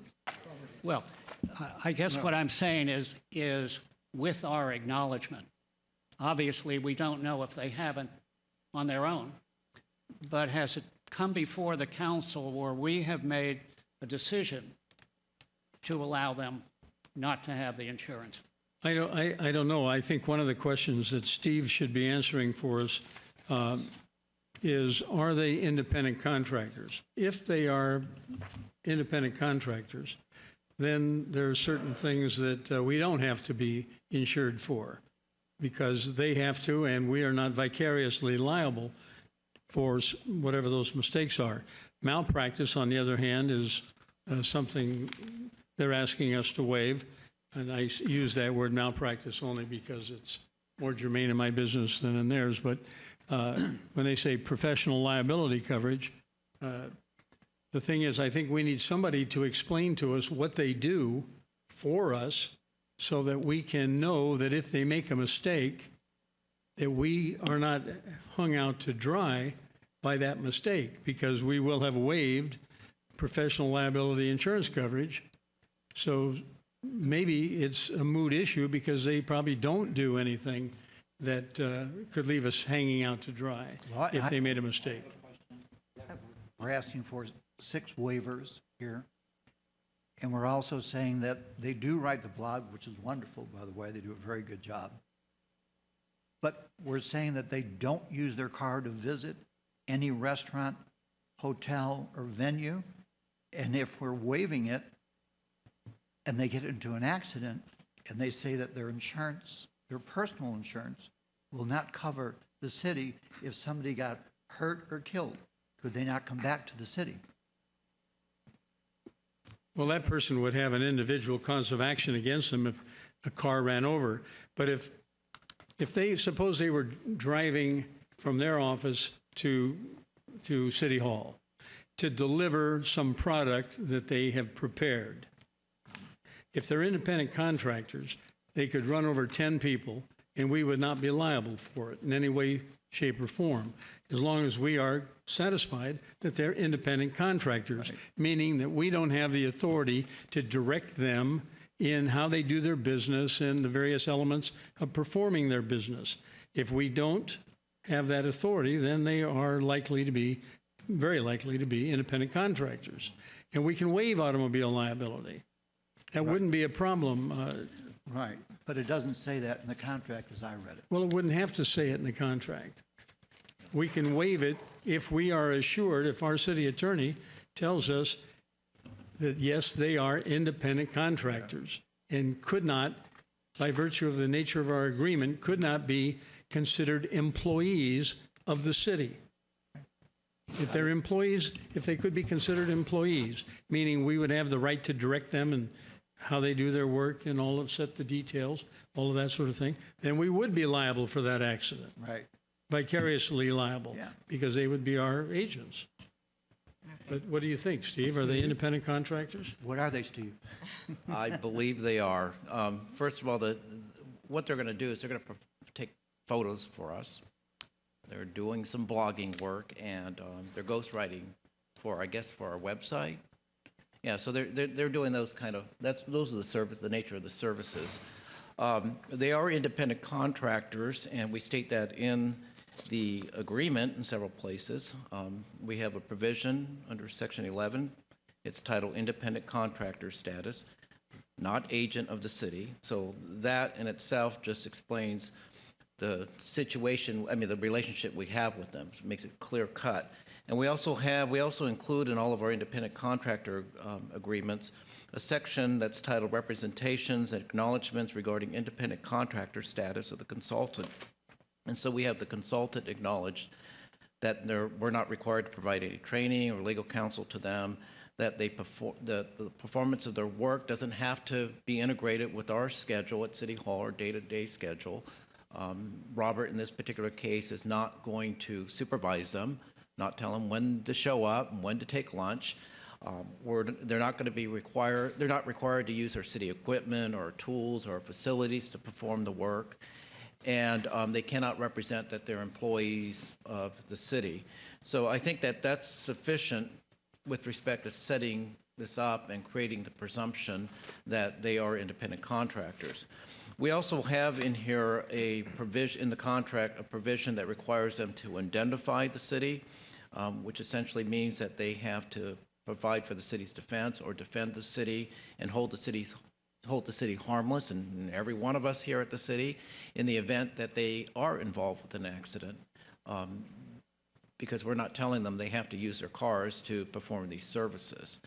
So I think just based on the nature of their services and based on the way we have their services structured with respect to them doing them on their own time, what Robert is concerned with is just the work product. So he has them performing these services and they produce a work product. And the other reason why I think that there's minimal risk here with respect to waiving all these insurance requirements is that the ultimate use of their work product is controlled by Robert. So they're not out there posting this stuff unless Robert approves the final work product. We post it.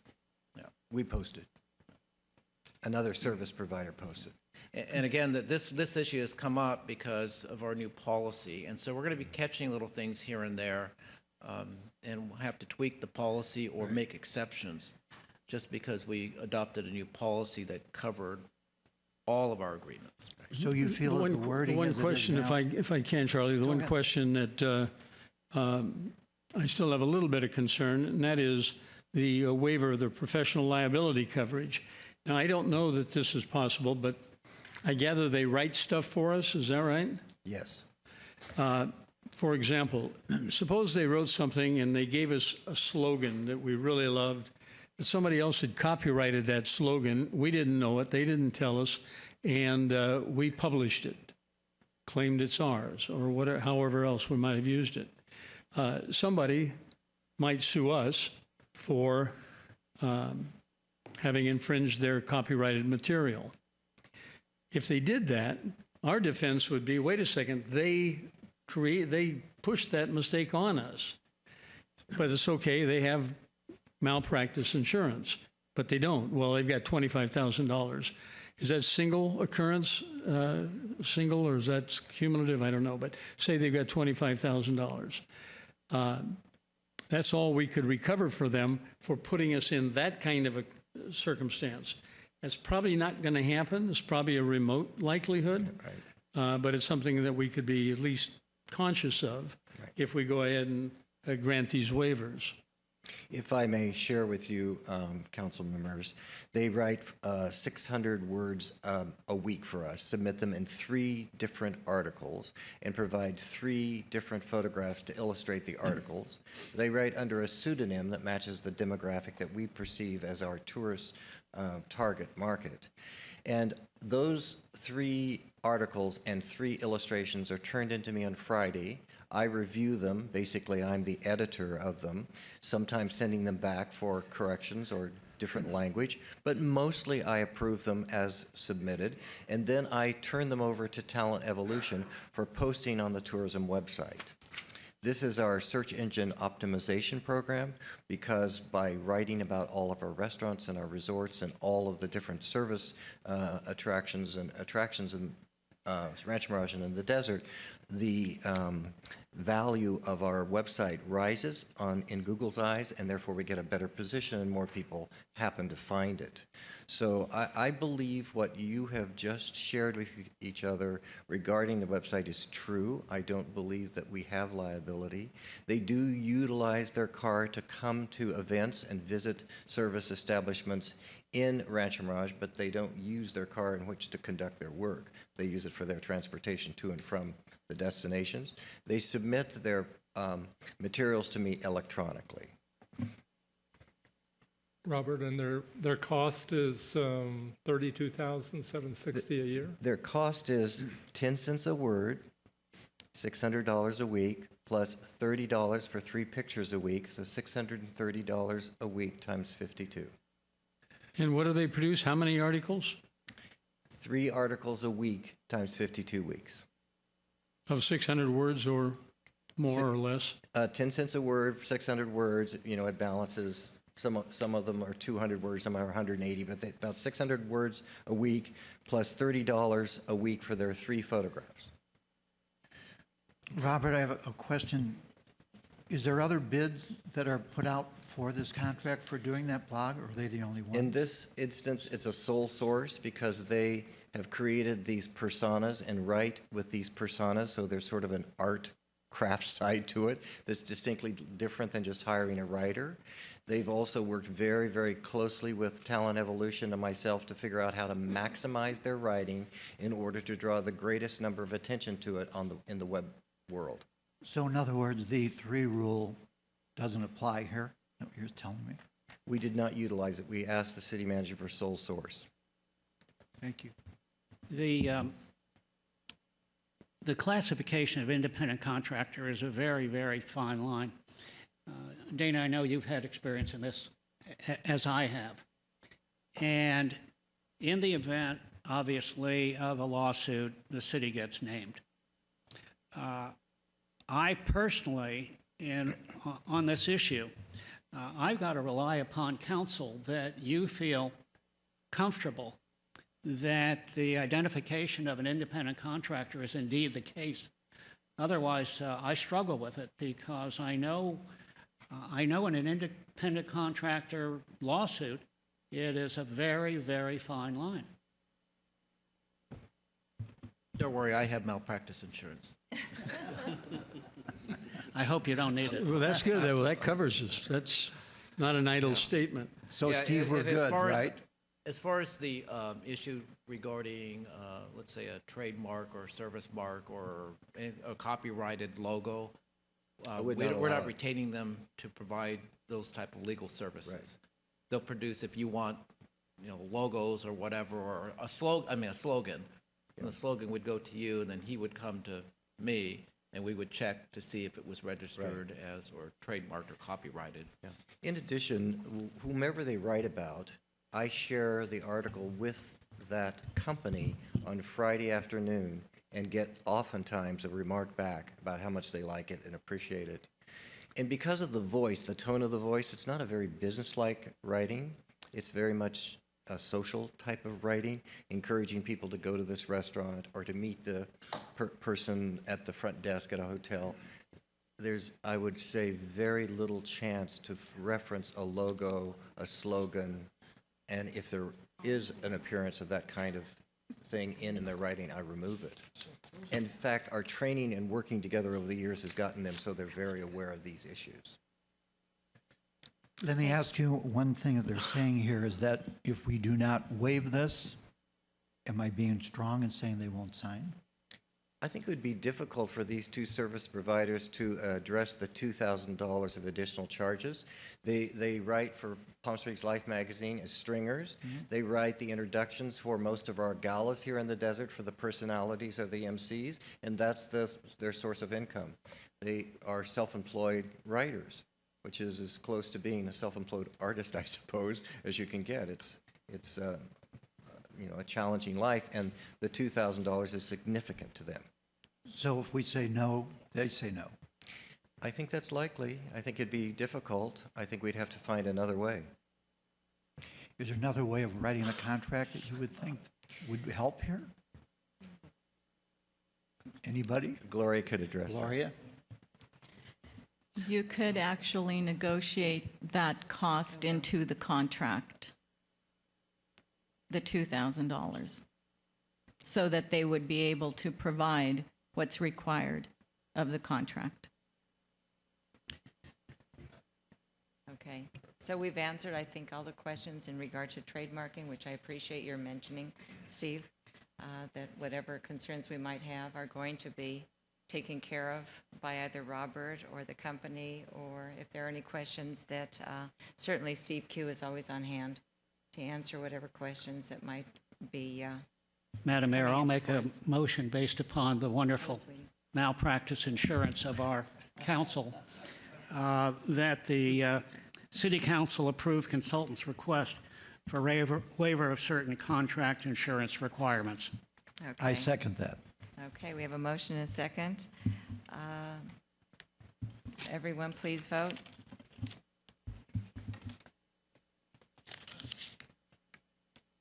Okay, motion passes 5-0. Just make sure the consultant catches a bus to our events.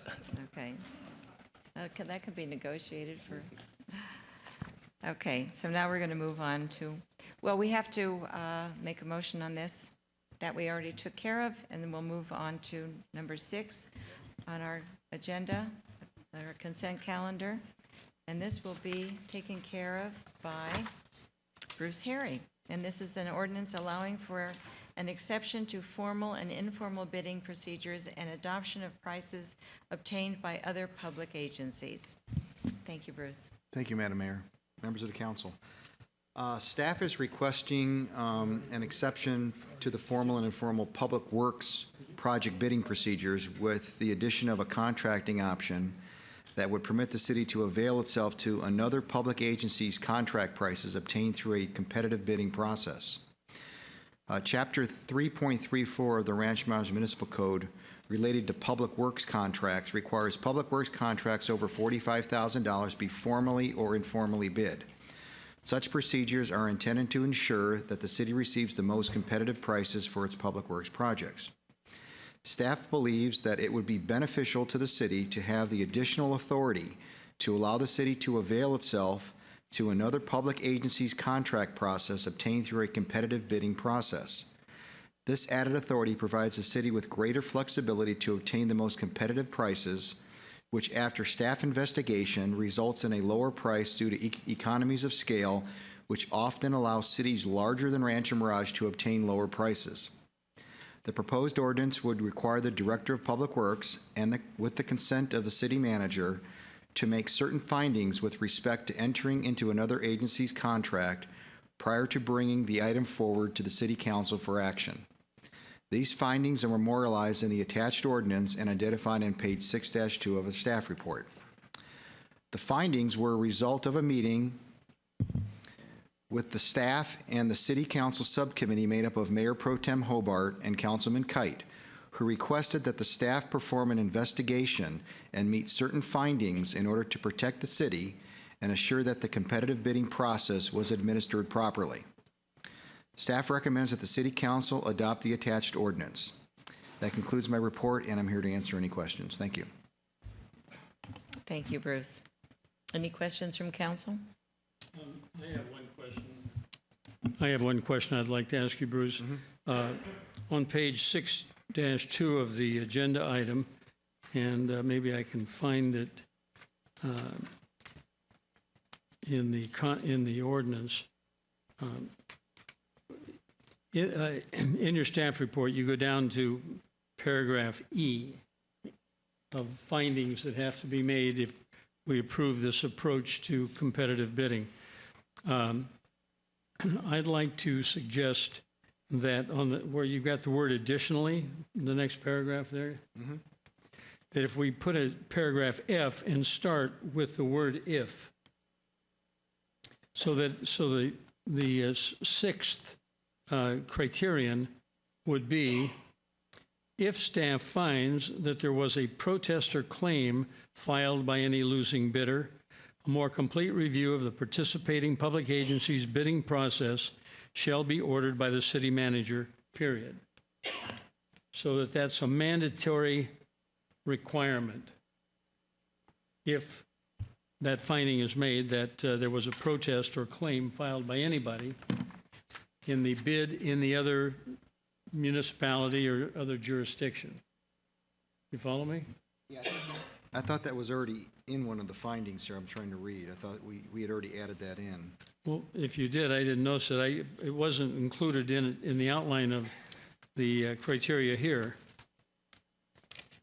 Okay, I believe it's certainly in the ordinance, but maybe we missed it getting it in. If you actually look on the ordinance on page 6-5, under item B at the bottom, 6-5? item B at the bottom, it says, if staff finds that there was a protest or claim filed by any losing bidder, a more complete review of the participating public agency's bid process shall be ordered by the city manager. Okay, great. Yeah, no, I didn't see it. I saw it over on the other side that it wasn't included. Sorry about that. Thank you. You're welcome. Okay. Thank you, Dana and Bruce. Any other questions? Okay. Would somebody like to make a motion? Well, in the absence of anybody speaking up, we don't have. Okay.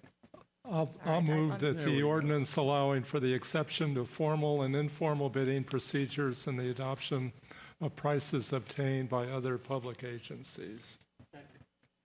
Okay, we have a motion and a second. Please cast your vote.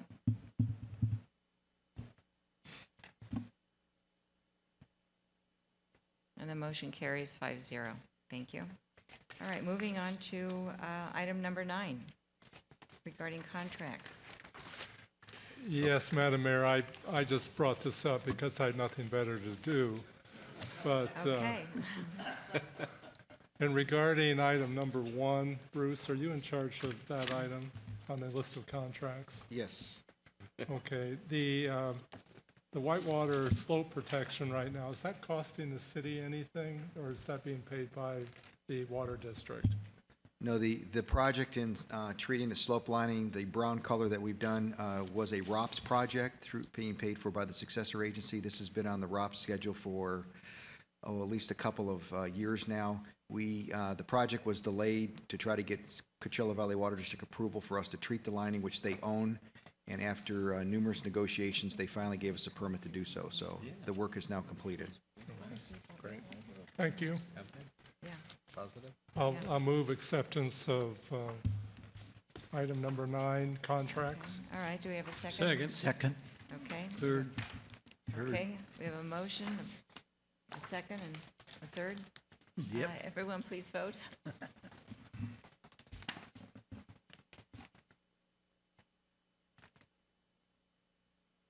Okay, motion carries 5-0. And I have to say that there's been wonderful feedback in regard to the new coating and the color that was chosen. And it certainly is an improvement from what I've been hearing from the gray concrete that had been used in the past. Thank you. So thank you very much for all your efforts. Okay, and moving on to the demands. Item number 10, I had a couple of questions on page 10-9, which had to do with the payment for a ladder truck.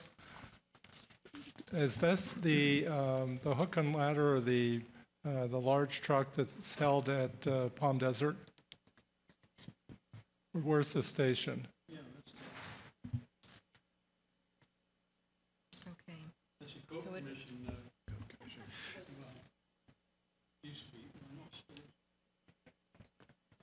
Okay, Yeah, Britt can answer. It's the Cove Commission. all right. Britt, would you like to come up and fill us in? It is located at the Palm Desert Station.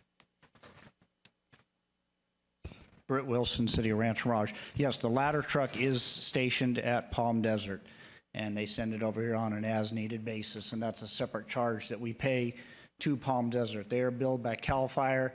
They bill us our portion as a Cove community, and they also bill Indian Wells as a portion of their Cove community assessment. Is that a one-time charge?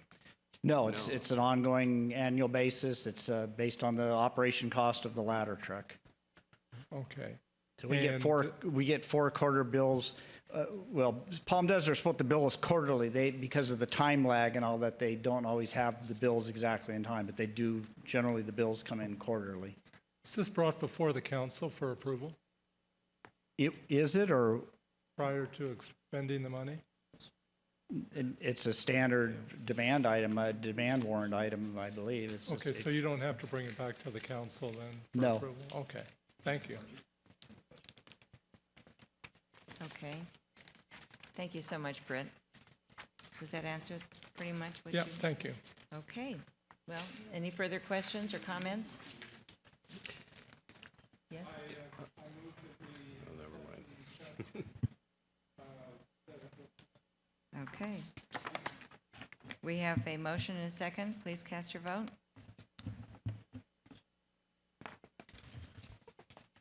Okay.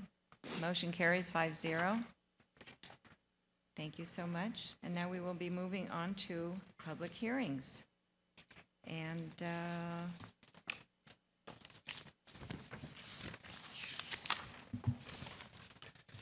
Thank you, Madam Mayor. We'll have Thank you, Greg Randy. Trousdale, our Associate Planner, make this presentation. Good afternoon, Madam Mayor and council members.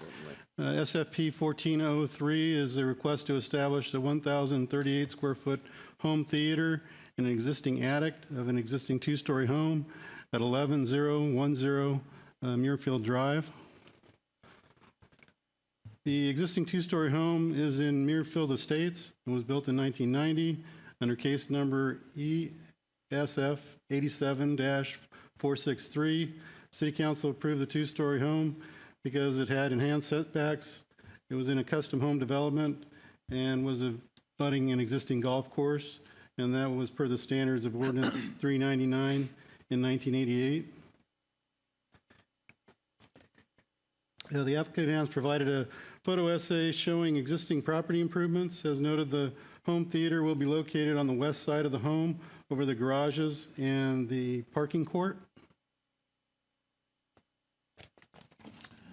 Photo 1 shows the location of the home theater from the front of the existing home. The area of the home will be, because that existing roof height is 22.8, so no changes are proposed. Number 6 shows the existing motor court and garage area. The home theater will be above this area. Home theater is quite large at 1,038 square feet, and access to this new improvement will be from a new spiral staircase and 4-foot wide hallway as shown on the floor plan. In discussions with the designer, the exterior facades won't be changing. This shows the location again, and then shows the media room in question where it is in the home. The HOA approved the project on March 31st, and the Planning Commission reviewed it as a public hearing on June 12th, and they are recommending approval subject to conditions. The property owner has found an interesting solution to expand the existing home without changing the facade. To date, staff has not received any complaints or letters from adjacent property owners. Therefore, that concludes my report, and I'm happy to answer any questions. thank you, Greg. Are there any questions from City Council? Just one, Greg, I gather from 12-4 where it says that all of this is occurring without making any exterior facade changes. Right. That remains an accurate statement. Nobody from the outside will see a difference. You're correct. Okay. Are there any questions or comments from the public who would like to address this item? Seeing none. I'll make a motion that the City Council approve single-family permit case number SFP 14003 based upon the content findings and conditions in the staff report. All right. Do I have a second? Okay, we have a motion and a second. Please cast your vote.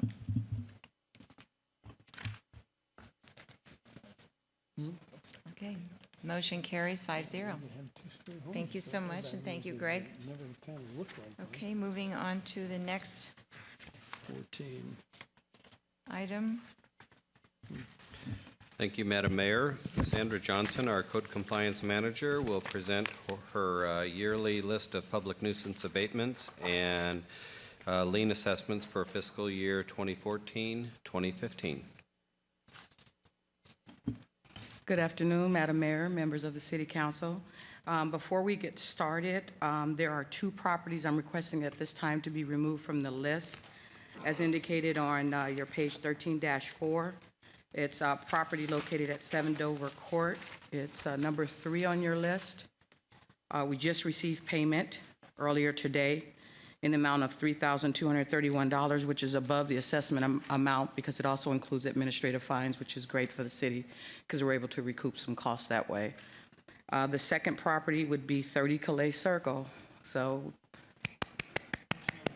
that is, that's number 8. That's the long-awaited vacant lot that was in the Versailles development that we demolished. We just received payment about a few hours ago in the amount of $36,000, $950. Yeah, we're excited about that. So if you could remove those 2 properties from your list, we greatly appreciate it. And then I'll move forward with the presentation. Okay, we will eliminate those 2 properties, and you can move forward.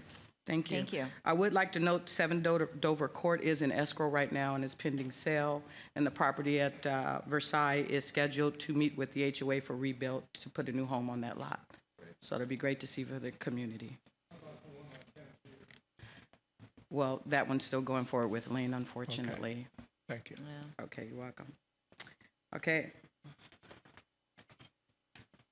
Moving on, what you have before you are the remaining properties scheduled for ordering an annual levying of special assessments for city abatement costs incurred during fiscal year 2013-14. During fiscal year 2013-14, the Code Compliance Division performed or caused to be performed public nuisance abatements on a number of properties where the property owners failed to comply with the public nuisance provisions of the municipal code. This resulted in the serving of demands on the responsible parties for payment of the applicable abatement costs. At that time, the responsible parties were also advised of their right to appeal, the amount and reasonableness of the abatement costs, and of their appeal rights, in which the city intends to collect the final and approved abatement costs by way of special assessment. A public hearing notice was published on Sunday, July 6th in the Desert Sun and posted at City Hall on Monday, July 7th.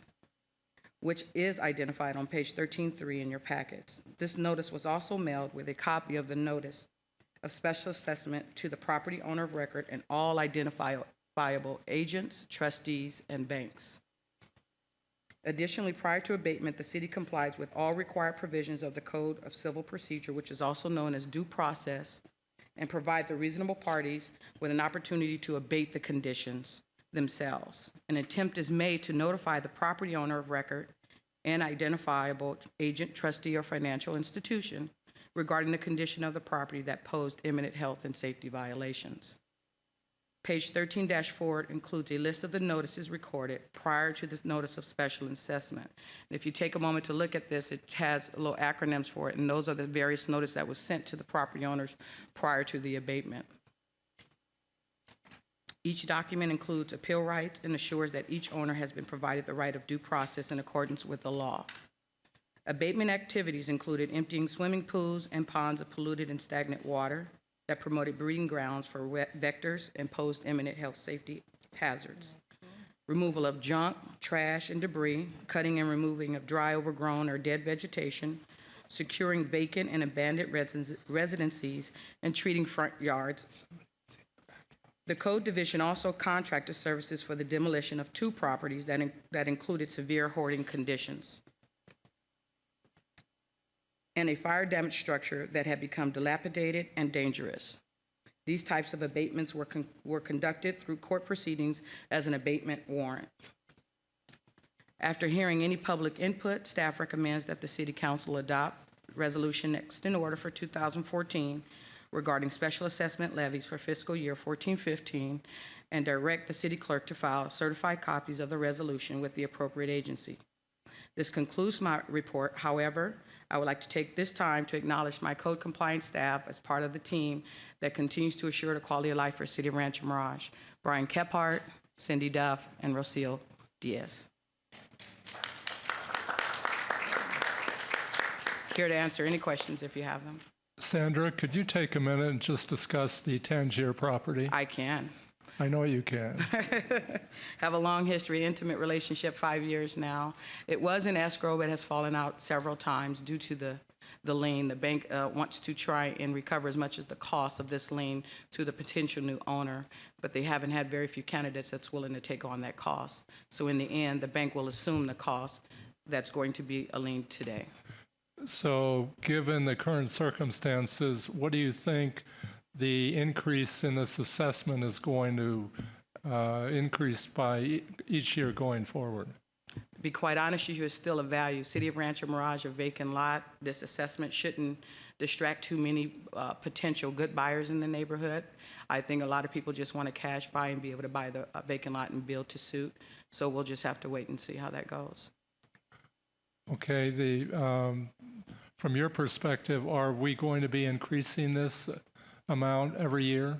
No, this would be the final amount, depending, of course, the vacant lot remains sealed and there doesn't become any imminent health or safety hazards with the dry foliage, which I don't anticipate because the vegetation that's around the perimeter is actually being fed through the irrigation of the neighbors next door. So we should be in good condition with regard moving forward and not accumulating any additional fines. Okay, thank you. You're welcome. Any additional questions from council? Okay. Are there any members of the public that wish to speak on this item? Seeing none, we will close the public hearing. And if there are no more comments from the council, may I have a motion to approve this item? Okay. Okay, we have a motion to approve. Do we have a second? Does that include items 1A and B? Yes. Steve, okay. Can we do A and B together, Steve? Okay. Then it includes A and B. A and B. And if we can have a second? Second the motion. Okay. Please cast your vote.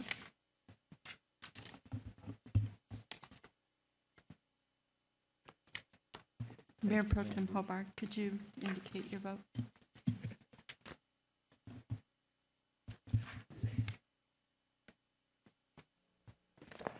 Okay, motion carries 5-0. Thank you so much, and I have to again commend Sandra and her entire department. You do a wonderful job. We're so proud of you, and we know it's not always easy, but you just stick with it and you make it happen. So thank you again. Okay, we're moving on to action items. And the first person that's going to be speaking on this item is Britt Wilson, and this is in consideration of recommendation from Emergency Preparedness Commission to form a 501c3 nonprofit for raising funds for their Race to Be Ready. Thank you, Mayor and Honorable Council. The city's Emergency Preparedness Commission has been studying the feasibility and the merits of creating a 501c3 to help them raise funds for their signature, what is now going to be their signature event, the Race to Be Ready, which is a combination walk, run, race, and emergency exposition and demonstration. Their urgency in getting their recommendation to you to allow this to be formed is that they are trying to raise funds for the next Race to Be Ready, which is in March. And at the time that this was written, your schedule was a little unclear for the summer, so they did meet on July 15th, and they are recommending that the council consider this. The formation of a 501c3 would allow them to get larger, perhaps larger donations and donations from a larger pool of donors out there. The formation would require certain legal and financial steps, and the city has undertaken those before with our other two 501c3s, which are for the library, and that's the Writers Festival and the Library Board. So the city is aware of the concept of this. If the City Council accepts this recommendation, staff would recommend that you direct staff to bring back a formal proposal to form this with bylaws at the August 28th meeting, subject to any input you might have today. So we're really just looking for policy direction. We didn't want to get out too far ahead of you.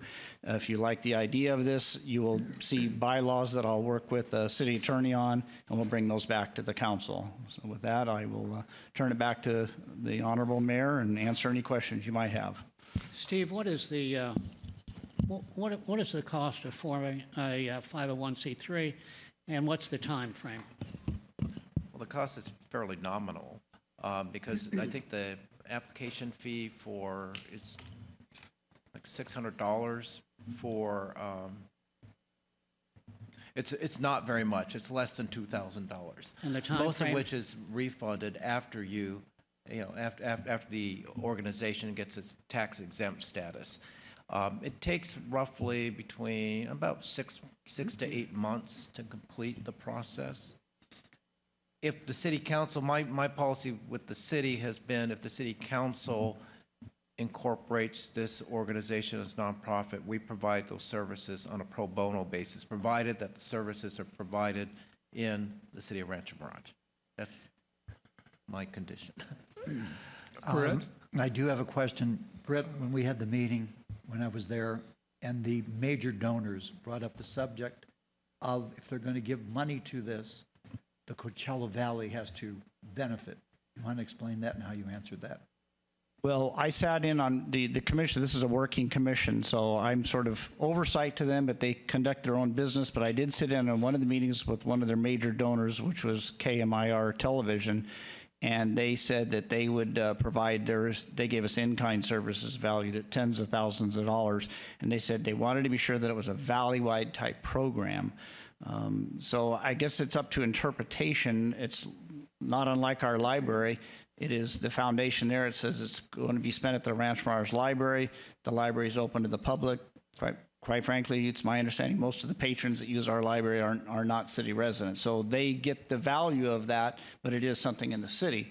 The Emergency Preparedness Commission, the Race to Be Ready, could be something that would only be held in the city, but the event's open and it's free, so anybody from any of the other cities could come in and take advantage of that. But it could be structured however the council wants the bylaws to be done, but I suspect it would be similar to that. Thank you. Britt, are you saying that the foundation would be similar to the two that we've already formed, so it would be a totally separate board from the current Emergency Preparedness Commission board? Well, it depends on how it is structured. It's my understanding, and Steve can chime in here, but there's a separate board that creates. In the library's case, that foundation board reports to the library board.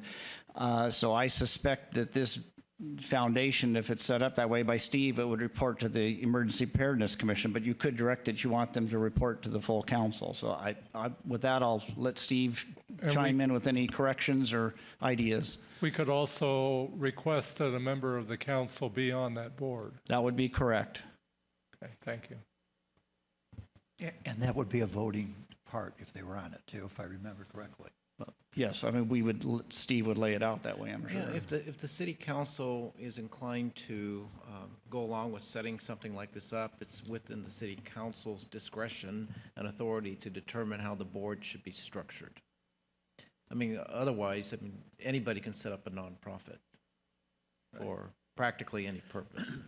And so what we're hearing here is that we have a commission that is interested in soliciting the city council's support, and I assume that's financial support as well, and staff support to set this up, similar to what you just did with the Rancho Mirage Writers Festival and what you did with the Library Foundation.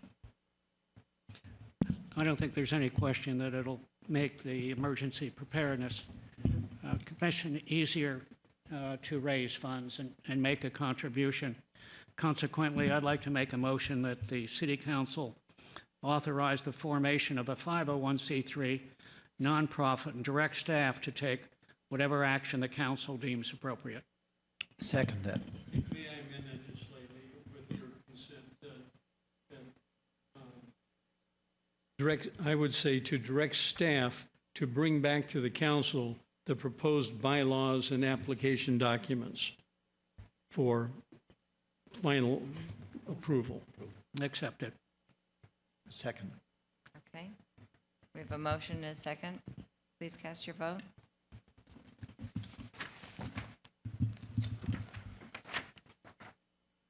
Okay, motion carries 5-0. I would like to make one additional comment because this is an endeavor that was taken on last year, and the city gave its full approval. In fact, the city also gave the commissioners $5,000 as seed money to start this wonderful race and everything that goes with it. One thing that was a wonderful surprise not only was the support that we got from the surrounding communities, but also the fact that it became profitable. And I believe that the profit was about $8,000. So from something that was considered to be just almost a pilot program that we didn't know would work or not, turned into something that has become our signature event. It's well respected throughout the community.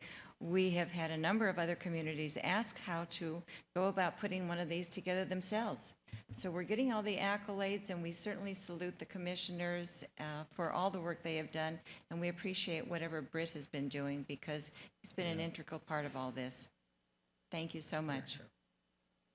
Okay, so we'll move on to the next item, which is item number 15, and this will be from Robert Barrett. He will do the presentation, and it is that the City Council introduce and adopt an ordinance amending Chapter 3.25 vacation rentals to include additional regulations to mitigate unanticipated negative secondary effects associated with vacation rentals. Thank you, Robert, and welcome back again. Thank you, Madam Mayor, council members. Over 3 years ago, a significant increase in neighborhood disturbances resulted in a sharp increase in late-night calls to the police and complaints made to council members regarding renters.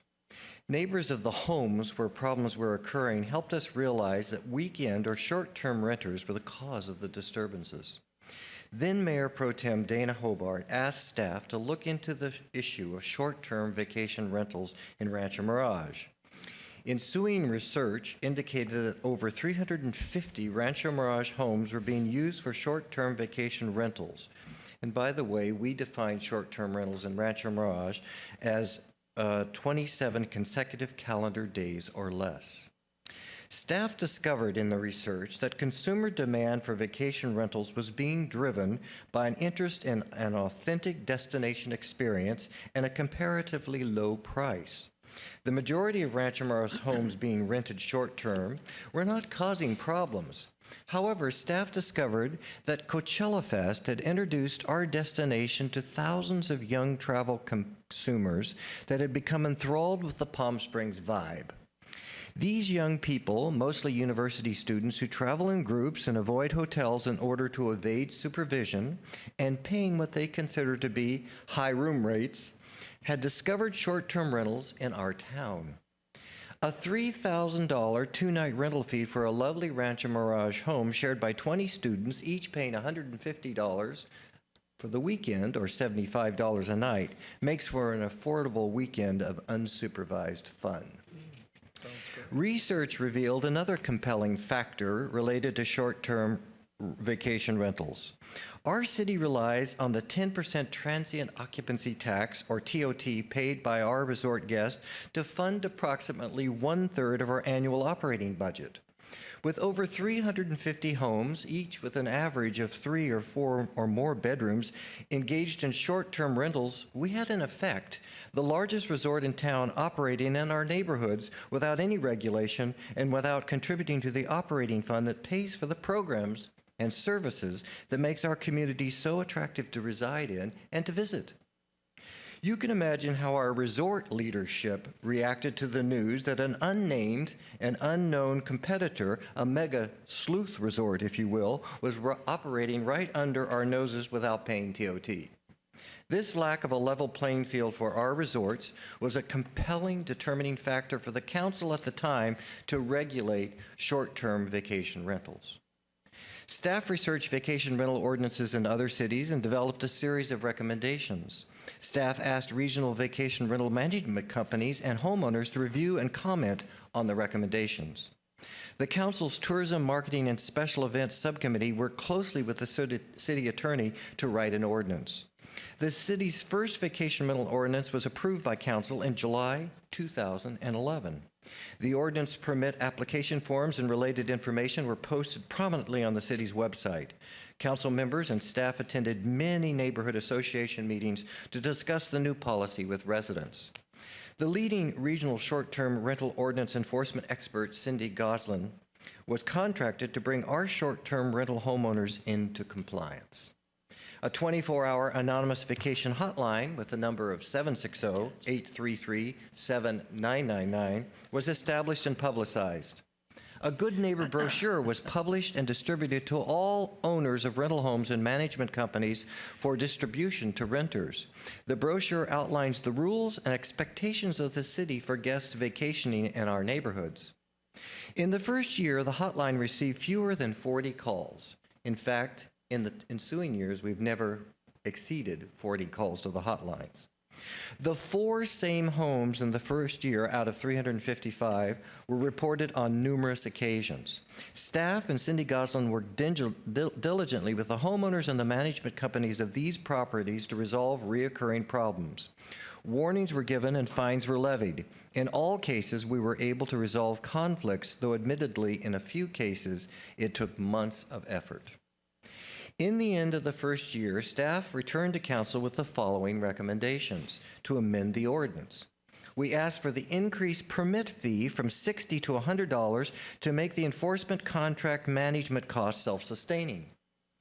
And we asked for the increase the number of infant children allowed at a rental, and we defined infants as 3 and younger, children that would not necessarily stay in a bedroom by themselves, but in a bassinet or sleep with their parents.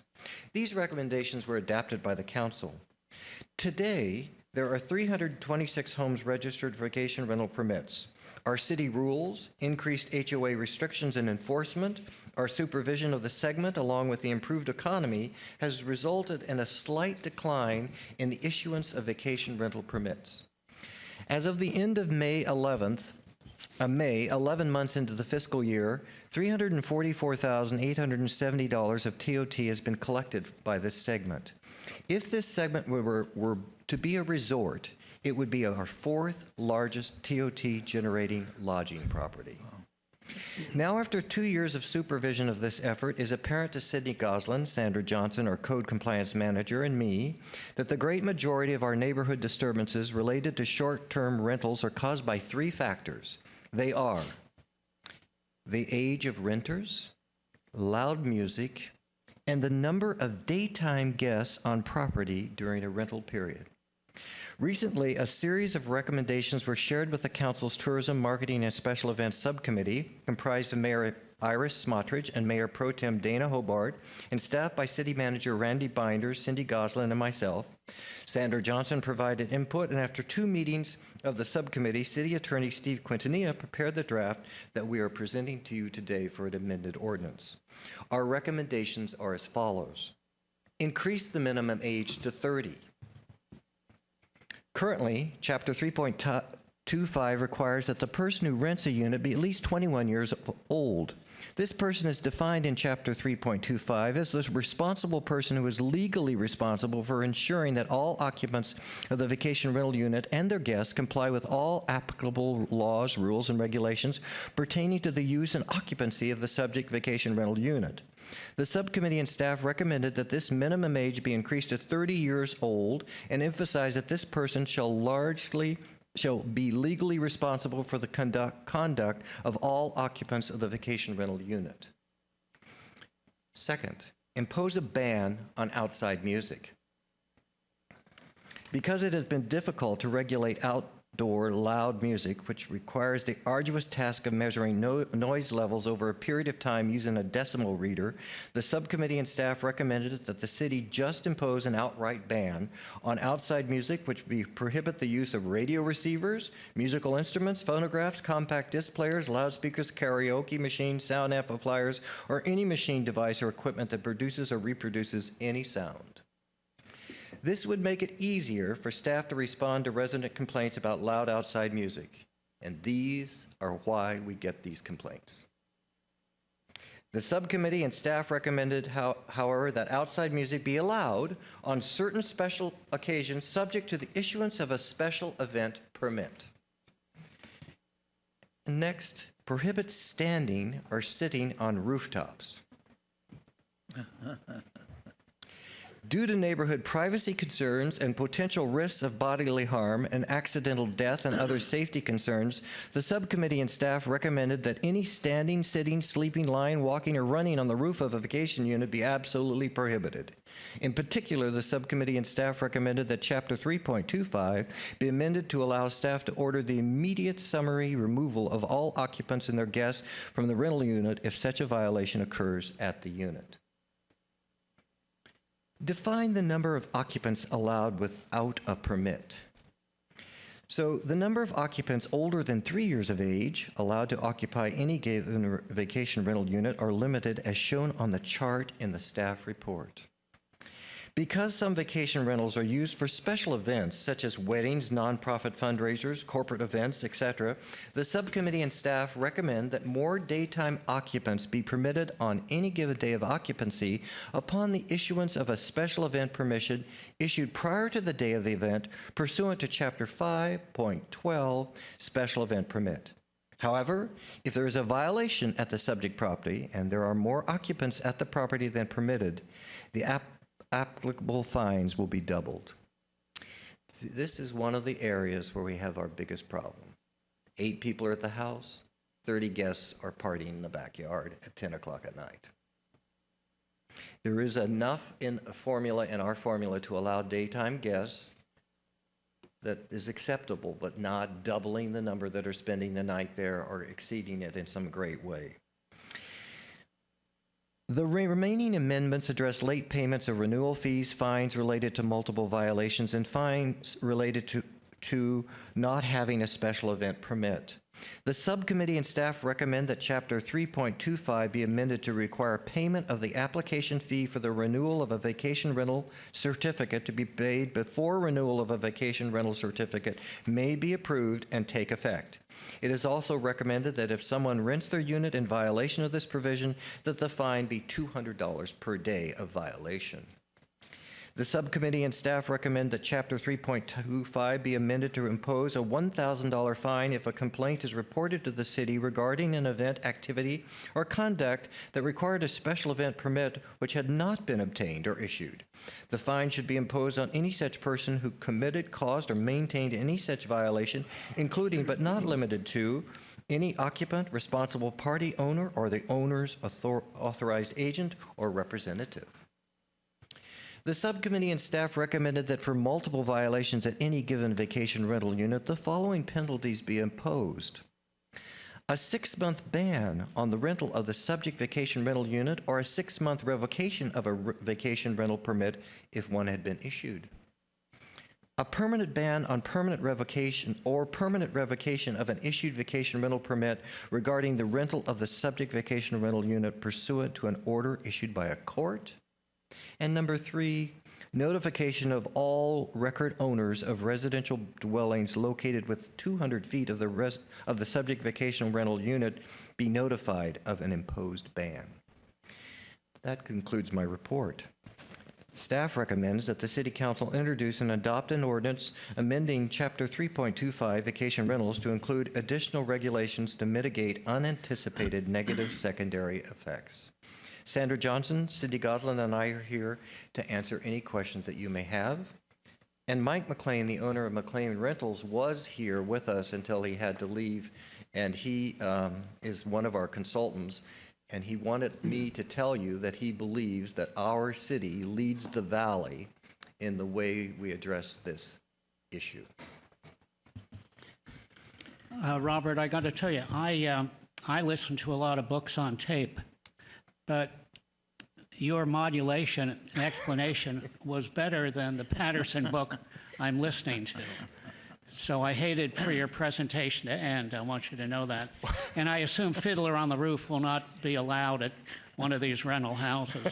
Please, no. In any case, a great job. Wonderful input here.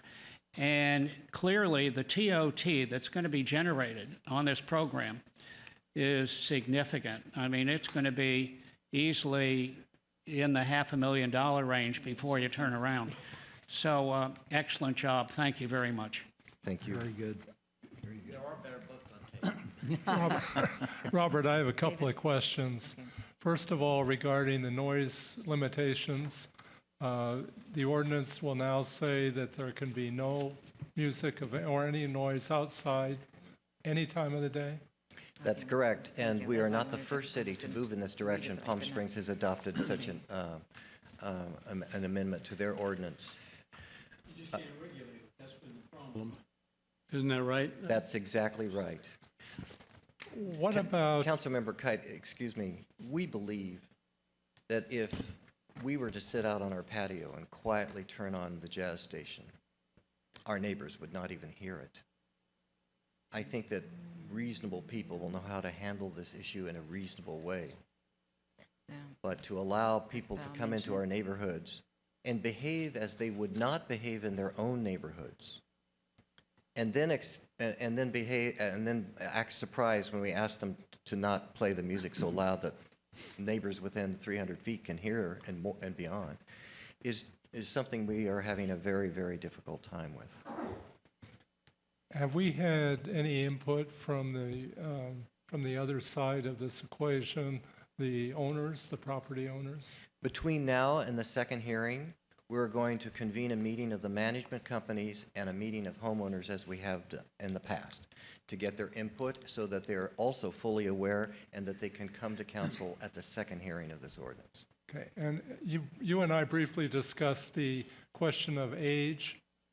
You're not restricting the attendees to being all over age 30. You're just restricting it to the one person that's in charge of the supervision of everybody else. That's correct, Councilmember. Okay, and is that common for the other cities that have these ordinances? Is it 25 in Palm Springs? It's 25 in Palm Springs. The other cities remain 21. And this has been a difficult issue for us to address, but the fact of the matter is many of our problem houses are rented by very young people who are college students, and if we have to add an older brother and sister to that mix in order to make it a little more supervised. And you selected age 30 as opposed to age 25 because? Because we rather arbitrarily felt that by 30, a person has begun to engage in their serious life. They're employed, maybe they have a partner. They're a little more sober about how they behave in the presence of others. Okay, thank you.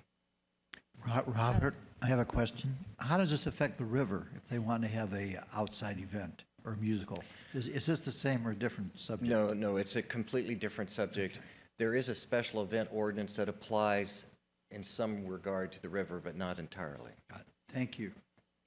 Mr. Barrett, first thing I'd like to say for the people that don't know, this discussion has been very helpful in demonstrating that the objective of this complete ordinance from beginning to end, when we first started on this now a couple of years ago or 3 or whatever it's been, that we want to protect the residents from the disruptions that occur when people are short-term renters on property adjacent or nearly adjacent. And so we have set into motion over the years a variety of attempts to maintain the quiet enjoyment of each of our residents in their own homes so that these vacation rentals don't run us out of our own houses and neighborhoods.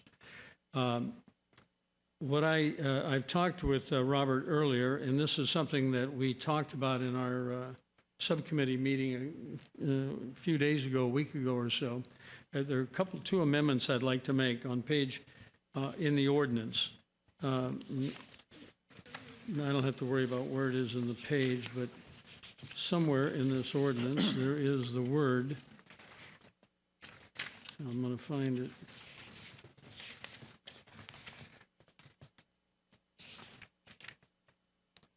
Well, there is a paragraph somewhere that's going to say, due to neighborhood privacy concerns. It's on page 15-4, the second paragraph, and we're sleeping or laying on the roof. Is Yeah, that correct? 15-4. Second paragraph. Yeah, well, sentence down. I see it on page 15-12, but I'll just say wherever in the ordinance it uses the word that there should be no laying on the roof. I will move to amend that to say lying on the roof for a variety of reasons, and we don't want anybody laying on the roof, do we? At any rate, both were lying on the roof. lying on the roof they can do. They just can't be. Never mind. Can't carry that any further. Can we move on from that point? Yeah, I'd like to offer a substantive amendment on page 15-16 of the ordinance. I guess it's of the ordinance, but if not, incorporated into the ordinance at the appropriate place. I'd like to amend section 3.25.095 violations. I'd like to insert a new letter B. We have A, occupation not possessing a required special event permit. Now a new B, and then what is currently a B, I'd like to amend that to be the letter, capital letter C. Following the new letter B, I would move we amend the ordinance by adding the following language.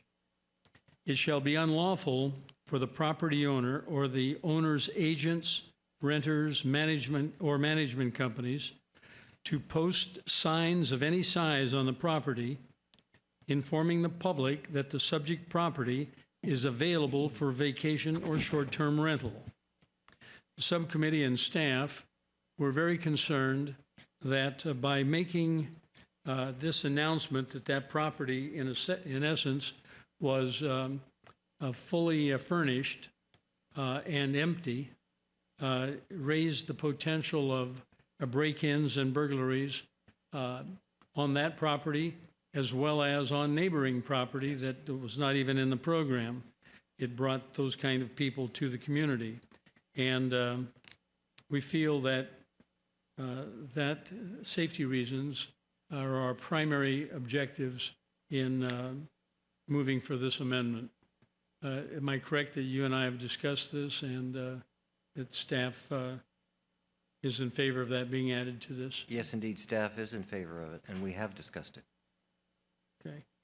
And we have discussed it at length. So that's the amendment. And so when it comes time to move adoption of the proposed changes in the ordinance, it will include that amendment, those amendments. Steve, do we have any issue with signage? Yeah, I've been made aware of that particular recommendation, and I recommend that we include that prohibition in our sign ordinance. And so we're planning on bringing back an amendment to your sign ordinance to prohibit that. All right, we'll put it there too, but it's just in the context that we're going to be sending these ordinances and the changes to all of the people in the community who are affected, who are registered renters, and it's good to have it here as well as in the sign ordinance. Yes, please. Then I recommend that we bring that back in the context of a sign ordinance and an additional amendment to this, but any information we send out to the owners and their agents, we can indicate in there that that is also going to be a prohibition. Just because it's a First Amendment issue and we need to come back with particular findings to support that kind of content-based regulation, which I believe we have sufficient findings to support. Well, what are you But saying? I want to come back with a staff report that includes some input from the police department and from But residents. didn't Mayor Pro Tem Hobart just sort of lay out those findings? He just talked about the Yeah. reasons for the controlling and constraining that kind of signage. I mean, the police Correct. department's not going to have any more information than we've got. We don't have it going on. I don't know whether it's gone on or not, but It will help us reduce crime. They'll be for it. Yeah, I understand that, and I believe that's the case, but I think it's better to put a little bit more thought into it from the staff level, and we'll accomplish that objective, and we'll have that regulation in place when? the next meeting. Okay, let the record state, July 31st, he'll have an ordinance on the agenda. Okay. Also, Just to avoid any complications that may arise if there's a First Amendment challenge to it. You mean arise between now and the next meeting when we do the first reading of a new ordinance under the sign ordinance? No, you want to take that chance. I just think it's a. I don't think we're taking much of a chance. I just think it's a much more prudent approach to come forward with some hard, fast findings, just because it could be very expensive to lose a First Amendment case. Well, I agree with you, it could be. I don't know that it matters to, can we amend this at the second reading so that then it would require a third reading? If we do the sign ordinance first? Yes, or if you want to take a break and come back to this, put this at the end of the agenda and I can draft some findings. okay. Well, why don't we do that then? We'll put the vote off until Steve has some Right, no, that's good language for us. Also, maybe, Robert, you can clarify the actual responsibility of the owner of the dwelling, and that they would be ultimately responsible for certain liabilities. I know we had talked about that. The owner is ultimately responsible, even if the owner hires a responsible party or a management company to manage their property.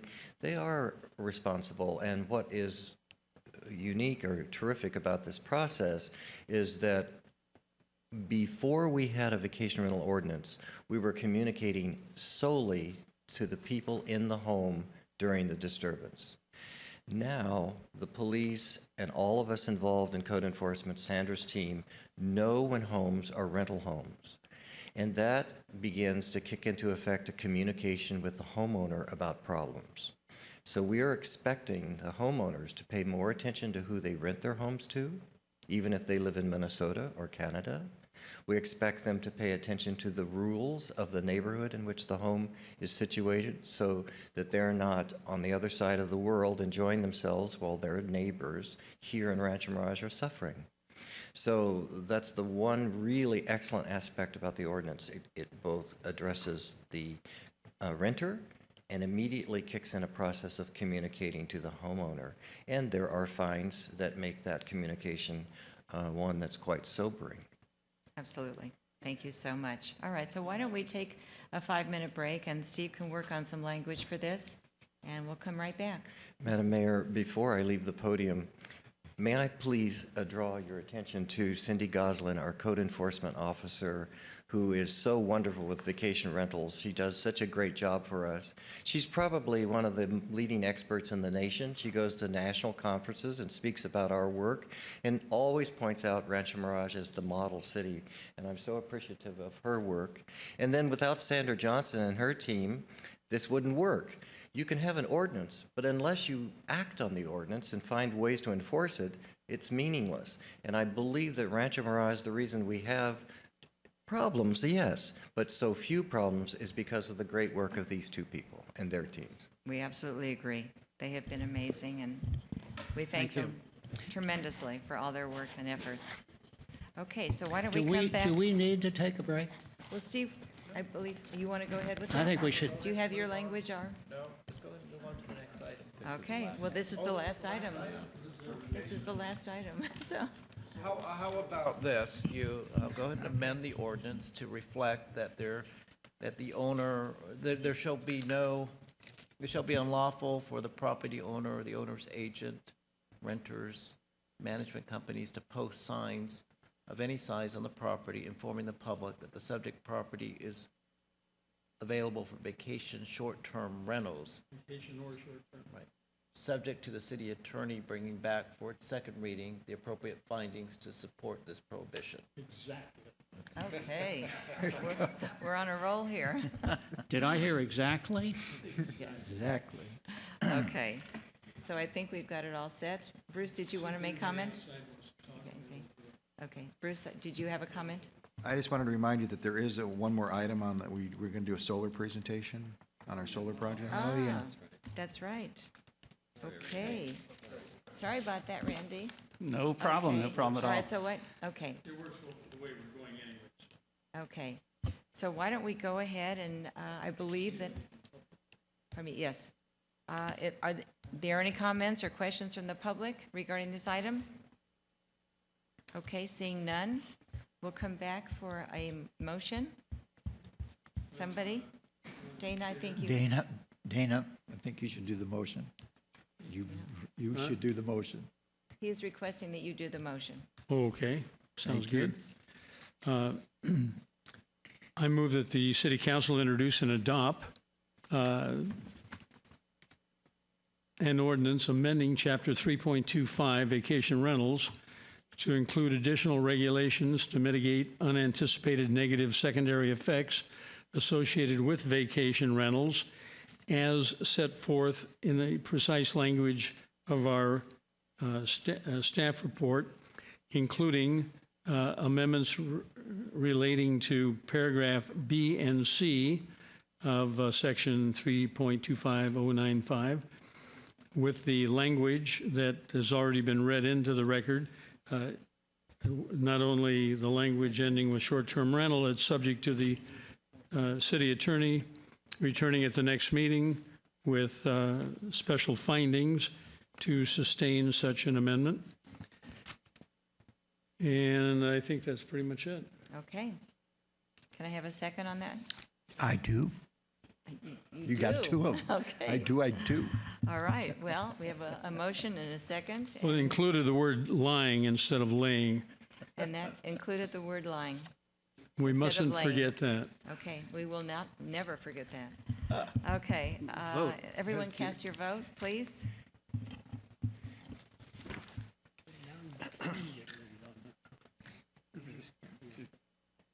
And the motion carries 5-0. Okay, moving along to item number 16, which will be presented to us by Randy Villegas. Thank you, Madam Mayor, council members. The presentation that we have for you today is the update on our current solar project. We have 3 project areas that we're working on. The first one is actually completed. That's at our city yard location, and you've probably seen this picture before. You accepted this project back in early April. This aerial image was taken before the project actually began, but we were able to use our existing shade structures, also our retention basin, and our traffic signal shop roof for our panels. And we completed this and started actually generating power on March 31st. Go to the next. I have a few photos here for you. This is a series of panels on one of our existing shade structures. And then here's another shade structure that we utilized. And then within our retention basin, we have two arrays of panels here as well. And here's some details about the project. The one detail that I'd like to bring your attention to is number 3, where we estimated that we would be producing roughly 90 to 95% of our usage of electricity at the yard. I did a calculation, and we're actually a little bit higher than that. So we at least meet that estimation. We're pushing 100% of our capacity out there right now. So it's been a successful project. The second project. Oh, actually, before I move to the second one, here's a screenshot of a live feed of our power generation. You can go on the internet and actually see the power as it's generating, which is kind of neat. And this was taken yesterday, and it shows that we've generated over 60,000 kilowatts per hour or hours right there. So things are working well at the city yard. And then the project that we have undergoing right now is the City Hall. As you've seen the work out there, we've essentially completed the panels that were installed on the existing shade structures to the far right of your screen there. They just have a little additional cleanup work and some painting, but that's pretty much done. The contractor is shifting their crew over to the far left side of your screen is the city property just above the upper parking area. And they're working on that right now. They estimate to complete this project sometime in August, so we should be seeing some power generation here in about a month and a half. And here's a photo of the center shade structure with the panels pretty much completed there. And then here's a couple of crew members that's working on the side shade structure. And then this is the property that's just above the upper parking area. This is the racking system that they're working on right now. Most of the hardware that you see there, you won't see once the panels are on. And we will be having a wrought iron fencing around there. So by the time the project is completed, it's going to be tidied up quite a bit. And here are the details of the project. We mentioned most of them. We do generate about 60%. We will be generating about 60% of our usage here at City Hall. And then we will be completed in August. So we're getting close to wrapping this project up. And then the last slide of the presentation, this is our library project. I don't have any pictures. Right now we're in design phase, and we plan to start construction in August 2014, in just about a month or so. And it's estimated to be completed for that project in November. So by the end of the year, we should be generating power there. And that will also include shade structures, new shade structures with the solar panels incorporated within. So that concludes the presentation. Well, thank you so much. As you say, and we all know, pictures are worth thousands of words, so it really does help to get these updates. Absolutely. Thank you.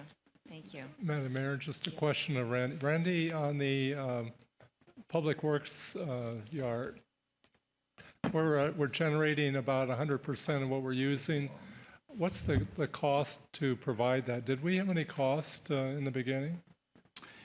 The cost, no, actually there was no cost at all. Right. The contractor who built the project, they actually own the system.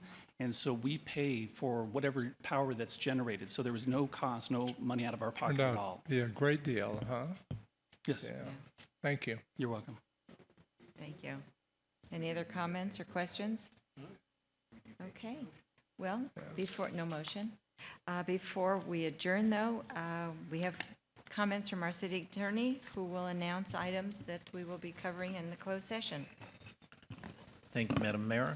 The City Council and its affiliated boards will now recess into closed session to confer with legal counsel regarding anticipated litigation pursuant to Government Code Section 54956.9. And the council will also confer with legal counsel regarding one potential case pursuant to Government Code Section 54956.9. D. Thank you so much, Steve. So it looks like all the business from the Rancho Mirage City Council is now finished for the date of July 17th, 2014. Thank you all so much for attending. We hope to see you next time, which will actually be July 31st at 1 o'clock. So we'll see you then. Thanks.